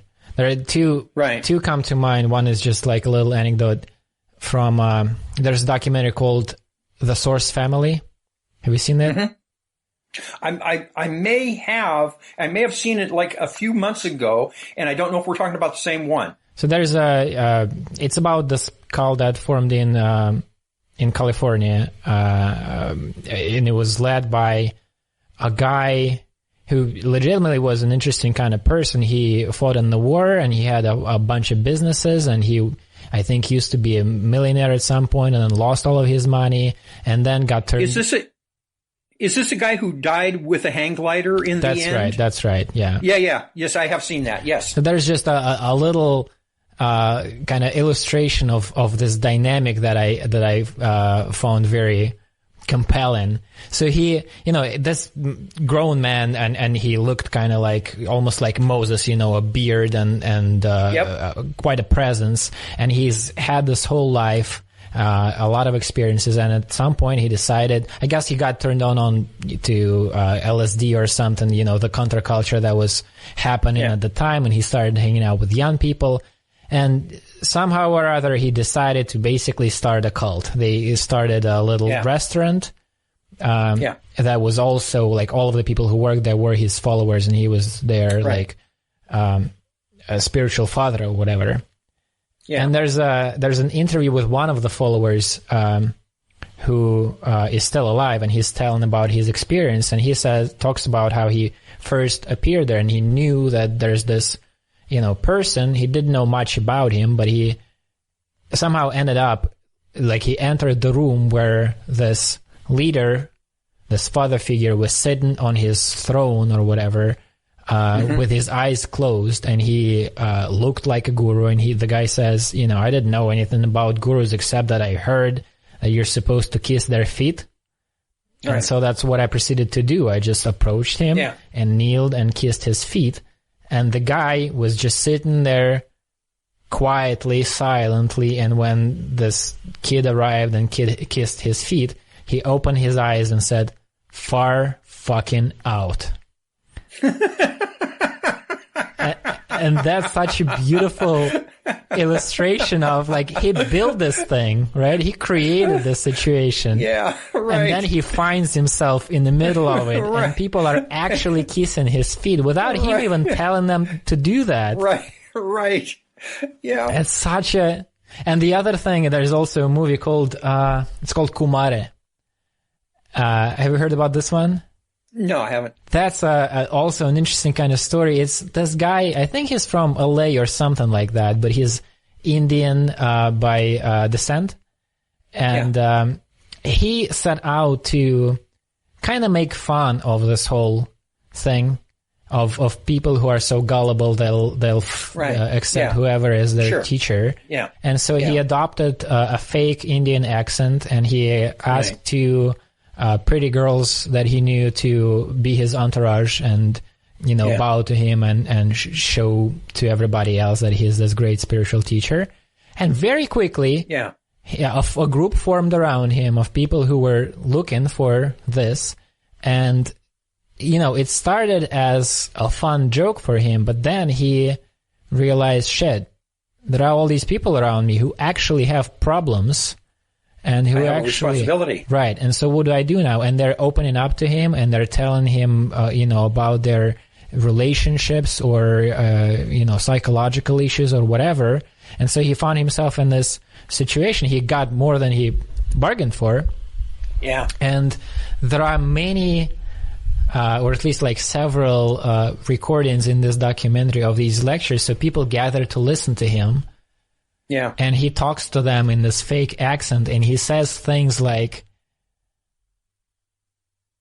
I mean, we are all playing a kind of a game, aren't we? I sit here and play the role of the enlightened person, and you sit there and you play the role of a person who's not enlightened, and you are not any less enlightened than I am really, but he does it in the voice of the fake guru. Wow. And people are nodding with this completely blissed out expression on their faces, like how wise that person is. Right. He truly is enlightened. And they're taking in this knowledge. And he reveals the thing at the end, but it takes him, I think, a couple of tries. He decides, I'm gonna tell them what's up. Yeah. And chickens out at first. He keeps talking in this accent and tries to say something along the lines of what I just said. And, people don't realize what he actually is saying, that he's a dude from LA who decided to make a funny documentary. And then in the end, he drops the accent and says, my name is such and such. My parents are Indian, but I grew up here, and I'm just decided to do this thing. And he tries to break it to them, gently, but people are shocked, and some ended up laughing and appreciating the situation and, moving on. Some stood up and left and never ever corresponded with him again, even though he tried. Mm-hmm. But it's a very interesting thing of, if you're looking for somebody who's gonna give you answers, and there's a person giving out answers, man, that's such an easy trap to go down. Yeah, completely. And it's something like the placebo effect, too. Right. It can, if there were people, I remember Timothy Leary wrote a paper, I think it might have even been for his PhD, I'm not sure, about the third of, the people that come into psychotherapy, a third of the people get better, a third of the people get worse, and a third of the people stay the same. And as it turns out, that was just the way it is in the general population, too, that, people just, you don't need a psychiatrist, that some people will improve, some people won't, some people, stay the same. So, but what is that?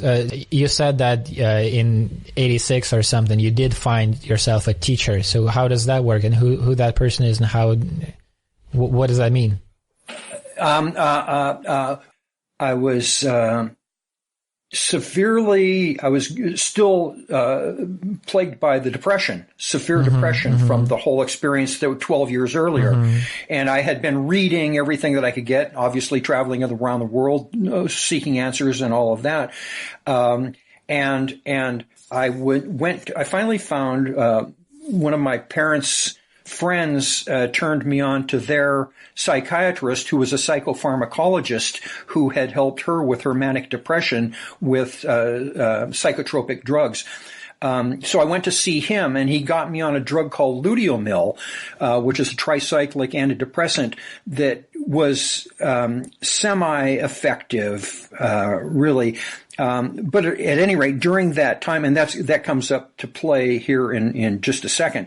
But I was down at a bookstore again, and a book popped out of the shelf to me.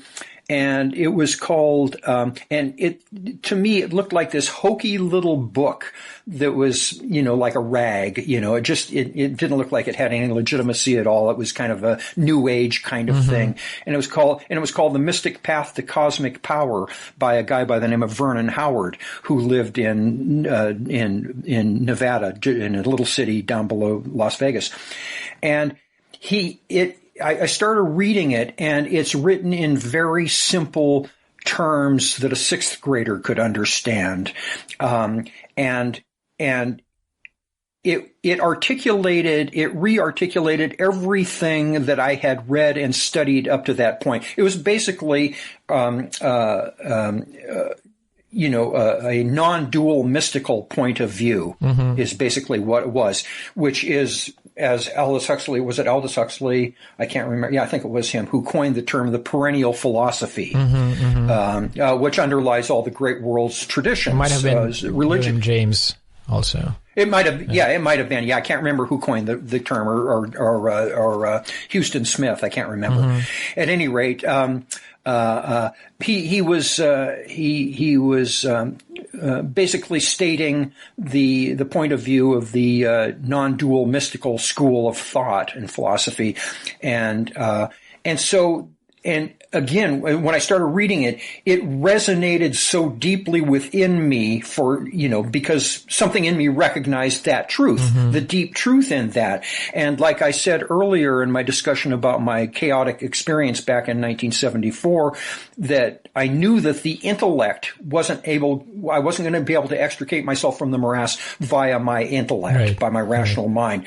And so the non-dual mystical point of view seemed to be the path for me. At any rate, so I was reading the book, and like I said, not only did he outline the nature of the problem, but he gave me the method, of being present, of being aware of your voice as you're speaking. Be where you are while you're there, and let go, and just let go of everything else. Transcend your thinking mind and become awareness itself, basically. So I began practicing that. Well, so along that was the summer of 1986. That was the summer that also, there's a journalist in the United States. You may know him. His name is Bill Moyer, but he did a 6-part series with the mythologist Joseph Campbell on public television. And it was, it was the answer to a prayer for me. This was just such rich information, and basically reiterated everything that I had been reading also. The whole hero's journey and the mystical path and the world's great religions all saying the same thing. All of this was being poured into me back in 1986.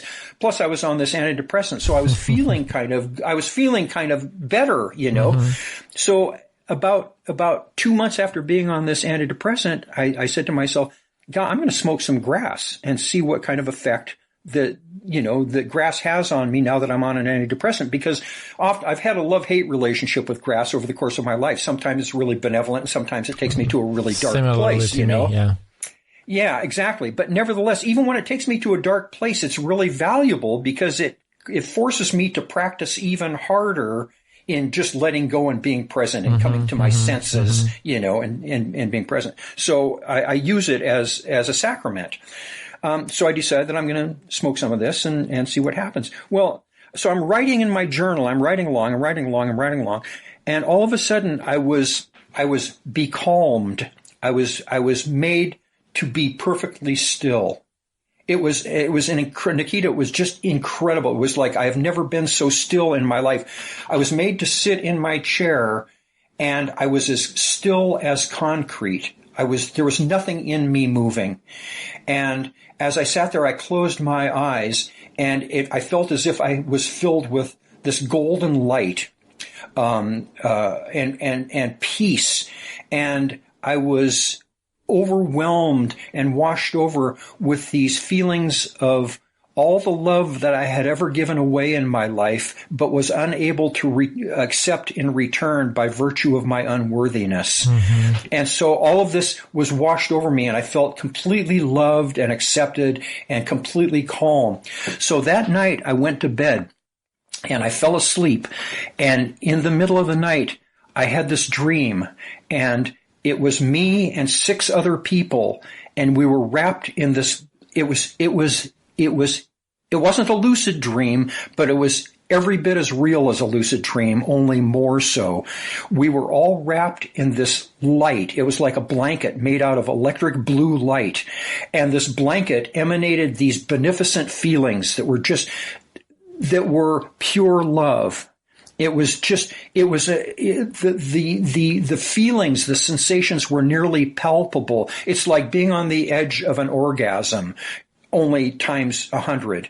That was the feeling that I had, this just incredible feeling. And as the dream went on, there was a voice that entered the dream that kept saying over and over again, seek only that you might love, seek only that you might love. And as I gained consciousness, the voice was filling my room. There was an audible voice in my room that kept saying, seek only that you might love. And as I gained consciousness, it was like the voice was coming from the back of my head, but it was radiating into my room at the same time. And as I woke up, I realized that the sound was coming out of my own mouth. And it was me saying that over and over again.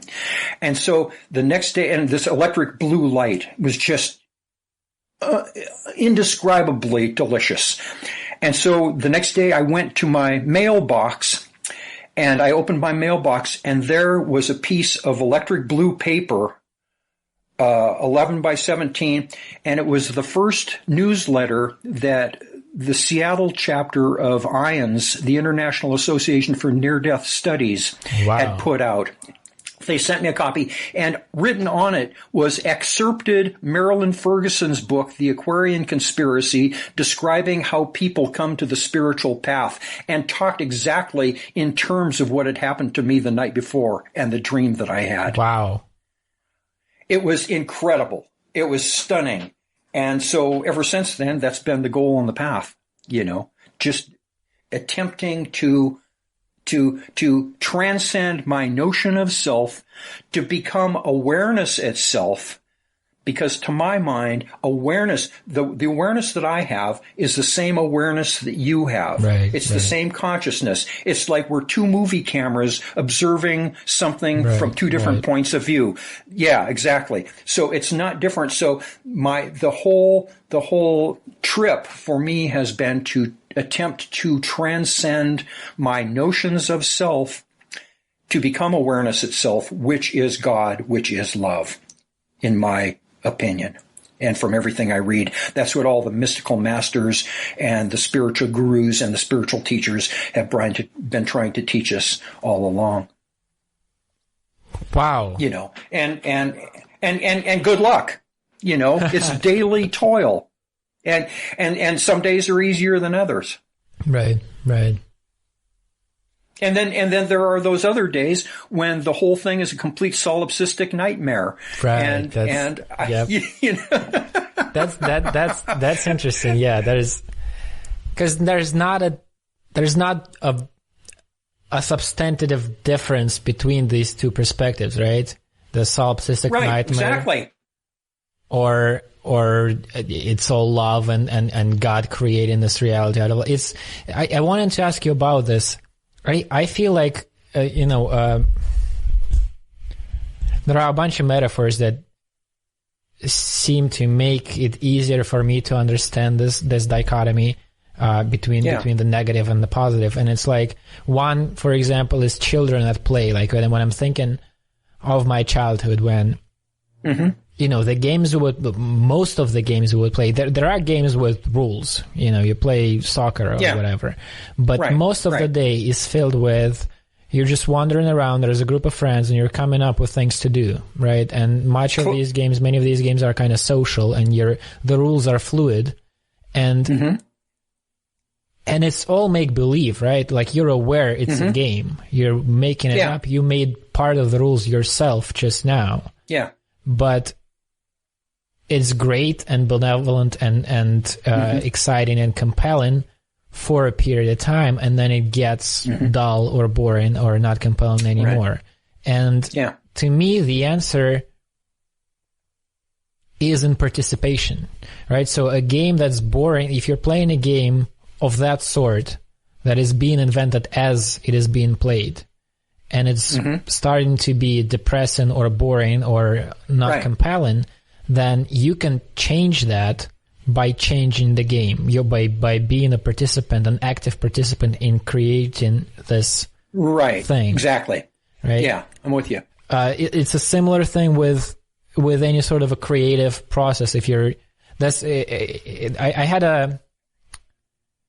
had 2 DMT trips that dealt with this issue. So for whatever reason, DMT trips tend to come to me in couples, sort of in pairs. The first one kind of opens a set of issues that you're just kind of left there sitting or laying down wondering, now what the fuck am I going to do with that? And then the second one is a kind of a resolution. And there was this couple where it was like, I think the 5th time I smoked it, so I kind of knew what to expect, except it's always unexpected and it's always overwhelming, and you don't know what you're getting into, even if you've done this before. And so it's this completely overwhelming, intense experience, visually rich, and it's always feel there are paradoxes in every moment of that experience. It's alien, but also familiar, and it's completely, it's the most profound thing that you've ever experienced, but it's also a fucking cartoon with, beautiful little colors, and there are all of these things wrapped in this. And one thing that is consistent, has been consistent for me, and I've heard other people describe similar things, is you get a sense of what you're experiencing, what you're dealing with, what you're engaged with there is like reality on the most fundamental level. This is it. This is the source. This is everything else is a different expression of this like multidimensional, incredible thing that is right there, available to you directly. And you're fully convinced of that this is a fundamental. Right. This is underlying. Yeah. Right. Okay.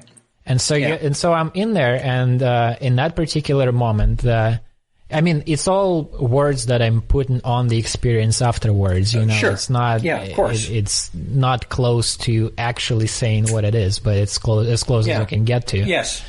And so in that particular experience, it all felt sort of, what would be the word? Like, not intellectual, but having to do with intelligence and understanding and knowledge. And so there was a sense that there is this process. Oh, and there are also, DMT is known for a presence. You feel there's somebody there, and you see somebody there, and you are in some sort of communication. And so there are these pretty intense entities there who are basically telling me without words, but what I'm getting out of them is, again, this is post factum, trying to explain what at that time felt like a mystery that was difficult to relate to. It seems like there's a process that is the process. Everything that we experience is this thing, and this thing can be described as, let's say, the universe trying to understand itself, or the God trying to understand himself. And I spent some time there with these, as I said, pretty intense fucking creatures who keep transmitting this message to me, like, it's very important, you gotta play your part in this understanding. We need to, they had this feeling of like, this is urgent, we need to be understanding this properly. And so in like an effort to discern ultimate reality? I guess. I mean, that's what there is. There's nothing outside of this. Everything can be described as this is the universe trying to understand itself. And every experience you have, that's what it is. And and this understanding is not complete, and it's important that we continue on that journey. And and they're eager for me. They're like, do it now. You need to be engaged in this. And I'm kind of trying. Yeah.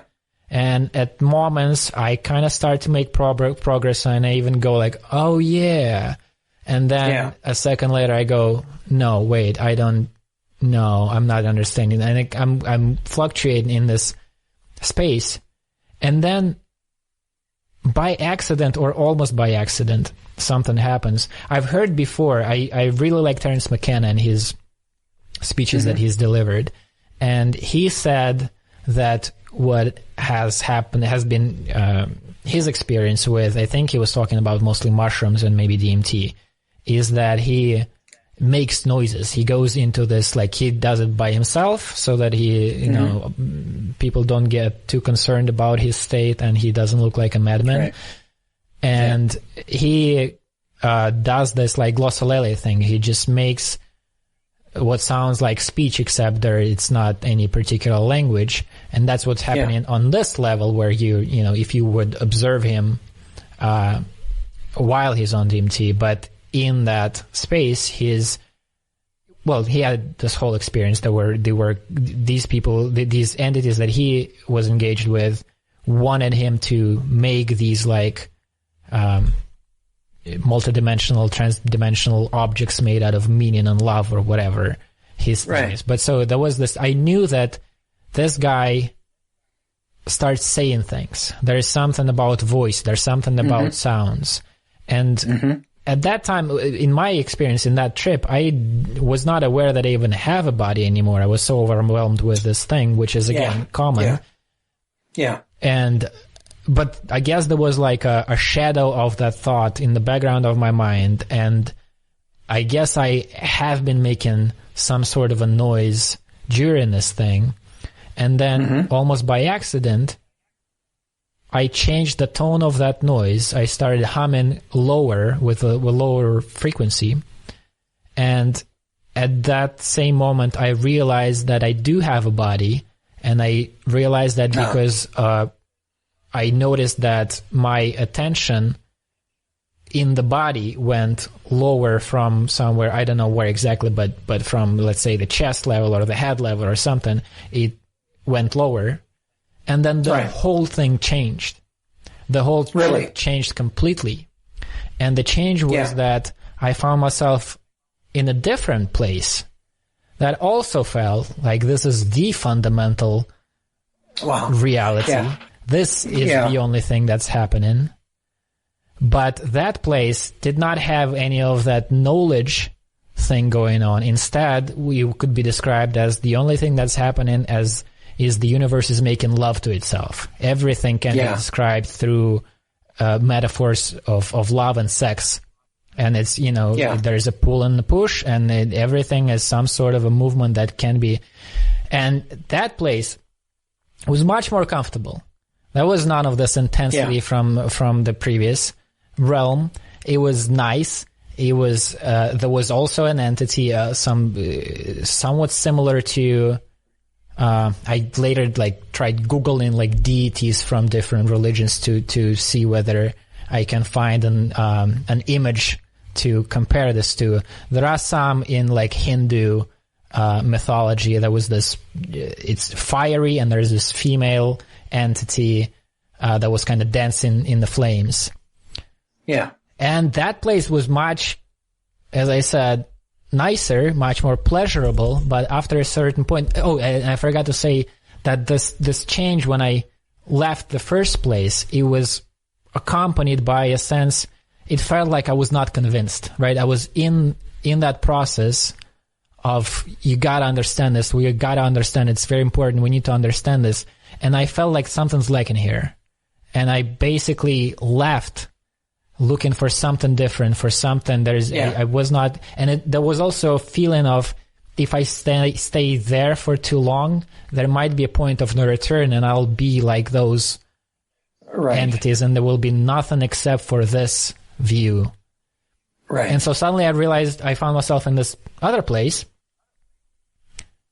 which after a certain period of time also didn't feel too compelling to me, because it's great, but there was some lack of meaning or something. There was something lacking there too. Yeah. And having discovered this ability to participate, to change this thing, to go from one place to another, I spent the rest of the trip going. So I spent some time there and spent some time here, and then I went back and I was not compelled again. And at one point I stood kind of in between these two worlds and didn't go in either direction, and felt dumb, because it's like, here's one way of existing, and here's another way of existing. I'm just standing in between, not doing either one. It's not like existence stops after that. You're just stuck in between place. And so that didn't last long. And it all ended with me just kind of like trying to figure out what to do. And I felt I didn't have a resolution in that trip. I just found this baffling, new experience, and I didn't know what to do with it. And then... Okay, go ahead. I'm just going to ask if that was resolved in the next trip. That's right. So the next time I smoked DMT, I already knew all these, of this possibility of participation, and that sound had something to do with it, and that the body had something to do with it. And there's also movement in the body. And it's difficult to say what's causative, whether you make a sound and that changes the thing, or the thing changes. It's just those things are happening simultaneously. I know there's correlation between sound, the attention within the body, and the content of the trip. Right. And so the next time I go into this thing, my whole mood is like, I'm going to experiment. I found some tools, and I'm going to play with these tools and figure this out. And so you can take that intention with you into the trip. It turns out you can, yes. Okay. So the next time I smoke DMT, I start making some sort of noise. When you smoke DMT, you need another person to help you, because you need to take let's say three big hits. That's right. And it gets difficult after the first one. In the middle of the first one, you're already not entirely sure what that whole breathing thing is. And if you start thinking about it, that only makes it worse if you start thinking about it. If you start thinking, wait, what is going on here? What is this drug and a person, and what is smoking a drug, and why am I doing this? Am I doing this, or is it happening to me? You can't focus on that. Right. So you just need to focus on, you gotta take another hit as long as you can take another hit. And there needs to be a person who's going to hold the pipe and hold the fire below the pipe, because you're not going to be able to do any of that. Right. And so we made this agreement with the girl who was helping me with this, that she's going to get me high and leave and close the door behind her. And I'll be by myself there. And so that's what she did. But she said, the second you took the final toke and lay down, you already started humming something. You started making some noises. And then my experience from within this thing was, there was this profound change from the first one. If I saw one version and wasn't quite compelled, and I saw a different version and wasn't quite compelled, and was left with this, I was lost with these choices. Now I went in with the intention of experimenting and doing something and finding out what I can do. And the difference is, the description that came to me right after is, it's like if you're reading a book and it's boring, you can file a complaint. Well, what is this? But if you're writing a book and it's boring, there is nobody to complain to. You just need to make it more interesting. Right. and it was that kind of thing. So I used those things, sound and the attention within the body and movement, to make the experience whatever it had to be for it to be compelling to me, right? So if I wanted to add humor to it, then I added humor. If I wanted to add a sense of strength, then that was there. If I needed drama, then that is there. If I needed, all of these experiences or energies or whatever you want to call them, qualities of this thing were, elements that I was mixing and adding, and it was this beautiful, happy experience. Now, that, to bring back to this idea of like children playing, or you creating something, or is this a solipsistic nightmare or God at play? Well, those are all the same things. It depends on your participation. If you're making it compelling and beautiful and whatever you want it to be, then it's that. And if that's not happening, then it's an artist that lost inspiration, right? You are stuck in this game, and you don't have enough whatever you need to be a real participant in it, but you can't stop doing this. And so this is as far as I could get with that. There's not really an answer there. There's not really a recipe, but I think that's our kind of predicament. This is a life experience, being is happening, and I don't know if there's a way out.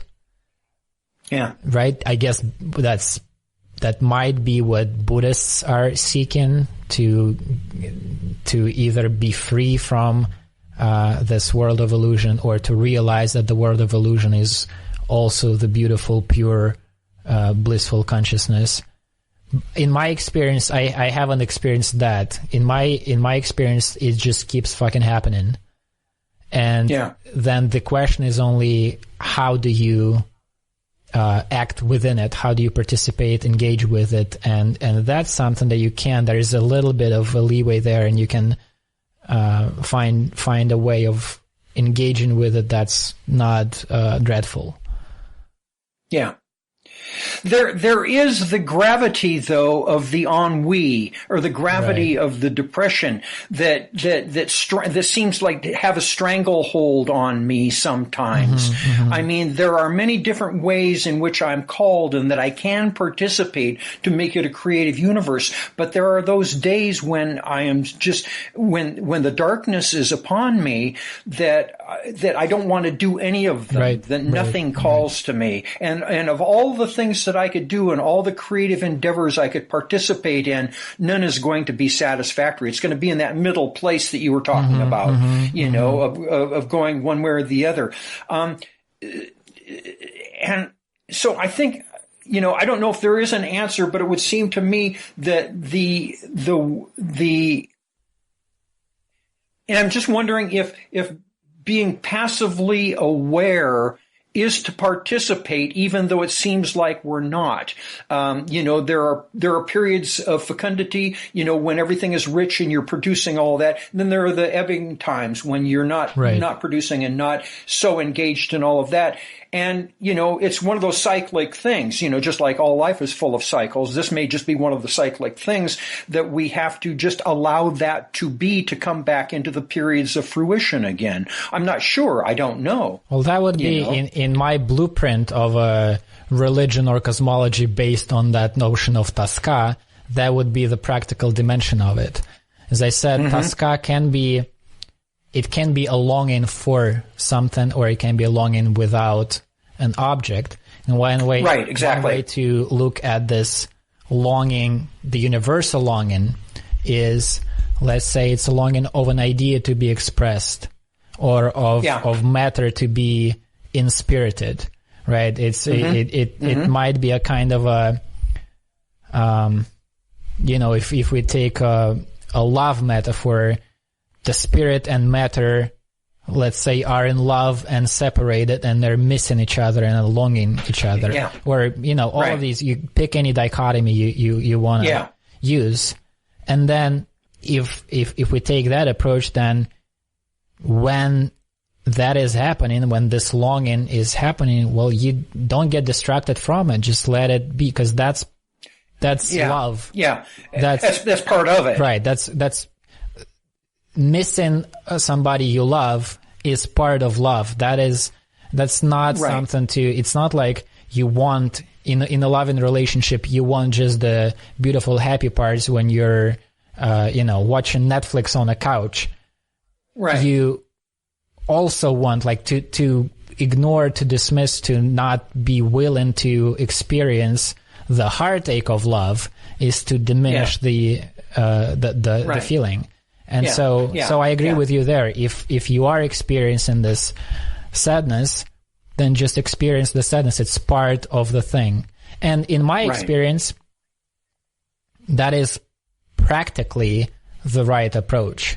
If you don't get distracted and you face and let the sadness be there with you and sit with it and kind of make friends with it, then, well, it only, the only thing that can follow boredom is lack of boredom. The only, something comes out of it.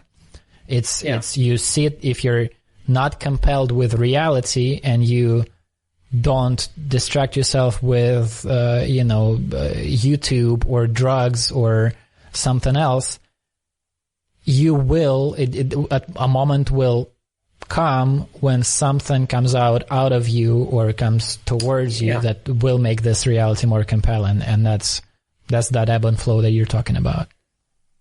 Yeah. Well, and we live in the dualistic universe, so that's the way it's going to be. And look at the Taoist symbol, the yin and yang symbol, contained in all things is the seeds of their opposite. Right. And so if you want happiness, start with sorrow, in a sense, and just allow that to be as it is. Or, and as Shakespeare said, there's nothing good or bad, but thinking makes it so. And Eckhart Tolle talks about this too, in that, if you don't add a story to your experience, then it's just an experience. In other words, suffering requires time. Pain occurs in the present moment, but suffering requires time. You have to invent a story about the future or the past that goes along with your pain. And that's the thing that gives it's that heavy substance, that we're trying to escape from. Whereas if we are just able to not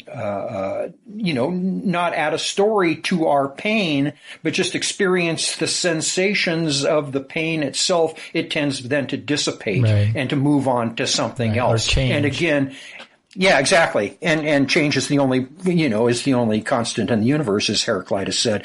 And good fucking luck. Yep.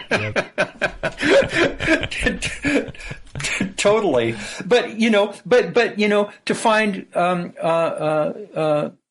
fellow travelers along the way, like yourself, knowing that you're out there is great balm for my soul. And we would hope to find that in a primary relationship too, that we are with someone who understands what it feels like to, to be deeply sorrowful or that's what empathy is all about, for God's sakes, is the ability to be empathetic to, I know how it is that you feel. And in that there's a connection and an intimacy then that engenders love, and compassion and caring and close-ness and embracing and all of those wonderful things, Yeah. So, and the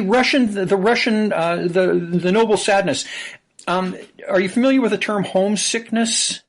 To be homesick? Sure. Yeah.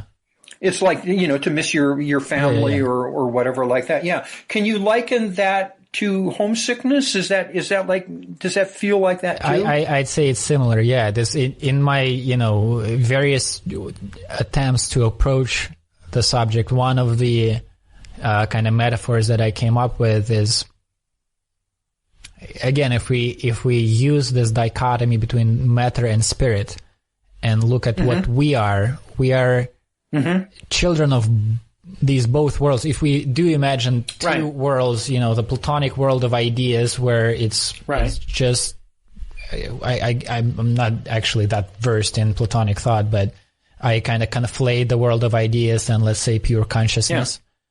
Yeah. And then the world of matter, if we envision it as devoid of life experience and spirit, then we are in between. We are, children of an angel and an ape. We are both material and spiritual. And so we have these two homes, and we are in neither of them. And so homesickness is one of the ways to approach this. We are missing the home that we have never really knew. And therein lies the longing that you were talking about. That's right. And if you listen to the older gospel music with all those beautiful chord changes in the piano, there is such, and I'm trying to tell my domestic partner all the time about this, about that sense of longing that is in that music. It's just, there's so much of it out there, but it is all filled with exactly that. It's like a homesickness. But therein lies much of the source of art and music and literature, is all of that, is this human conundrum of being away from home, is to be separated, is to have that sense of longing, So it does serve this beautiful purpose. And you alluded to that earlier in a comment that you made, and I can't remember what it was now, but at any rate, that there is something very savory in that. It's bittersweet. Right. It is bittersweet, It's both attractive and repulsive at the same time, and it's incredibly complex and flavorful in that. In just the, it's the incredible majesty and mystery of being a human being falling through infinite space on an insignificant speck of dust, but to and that's why I was talking earlier in our earlier conversation about, I think that Russians, my impression of Russians is that they feel so much deeper and so much more, and they're so much more in touch with just the organic nature of being alive and being a human being and the human experience and all of that, where Americans, to me, are somewhat more superficial, and that's, there are exceptions, of course, to all of that. But nevertheless, I think that Europeans and Russians probably in particular are deeper into that and deeper into that bittersweet quality of being Russians. alive. I will accept that Russians have a rich experience with different flavors of suffering, and that's a territory that our let's say collective psyche has studied extensively. Yeah. Hey, and which leads me to wondering, about being as far north as you are in latitude. It must stay light in the summertime there, quite late, I would imagine. It is, yeah. This is the period that's called the White Nights here in St. Petersburg, and this is where we are in time right now. So it's kind of, let me see if I can show you. What time is it? So what time is it for you right now? It's 11 p.m. Oh my God, look at that. And it'll get a little darker, and then up until at about 3 a.m. I think it'll start to feel like morning. So there will be a short period of not really nighttime, but kind of approaching nighttime, and it lasts for. I've moved here like a year and a half ago, so this is the second time I'm experiencing this. From where? From where Moscow. Were you before? Moscow. Oh, okay. So that's more south and slightly east of St. Petersburg. That's right. but still in Western Russia. Right. Yeah. Yeah. Yeah. Well, and it gets dark here this time of the year in Seattle. It gets dark like around 10 o'clock. There's still light in the air. And it's my absolute favorite thing in the entire world is this dusk with the silhouettes of the trees and the houses and the yellow windows and stuff. You can tell it from your paintings, from some of your paintings. Well, there you go. Yeah, exactly. Yeah. Thank you. Yeah, exactly. So, and that in itself is like a longing for childhood because, as a child, I was out there in these wonderful summer evenings like this, playing with my friends and inventing games and all like that. So there's kind of a nostalgic kind of quality to it. Yeah. There is nostalgia is also part of this thing that I'm trying to approach from different angle. There's nostalgia for you not entirely sure what. You're missing something, but it's... Right. Yeah. Hey, my camera just stopped working. Okay. I don't know why that is, but maybe that is a sign that we've talked for 2.5 hours. I can't believe it. It's been a delight every single minute of it. Next time, if we talk again, we need to figure out where a thought comes from. Like, give a definitive answer? Yes, of course. And I'm depending on you. All right. Well, let's approach this. Yeah. This was great. This was, the highlight of my day and the week. And mine as well. Absolutely. Mine as well. So, I hope we can do this again sometime. Yeah. And if not, at least email back and forth. Sure. I'd be happy to. Listen, I'll see what I can find out with my recording here, and I'll try and send that to you. I don't know how I'm going to do that because it's going to be so many megabits that I don't know how the heck to get it through the ethers. Right. Well, you could try at first try just attaching to an email, and I think most of the time what Google does when it's like becomes too big, it uploads it to Google Drive and sends me a link. I think it should work. Okay, good deal. I'll do that then. Yeah. All right. Perfect. Thank you so much for this. Nikita, it was an absolute pleasure. All right. Really good to talk to you. I'll talk to you later. We'll talk later. Okay. Okay. Bye-bye.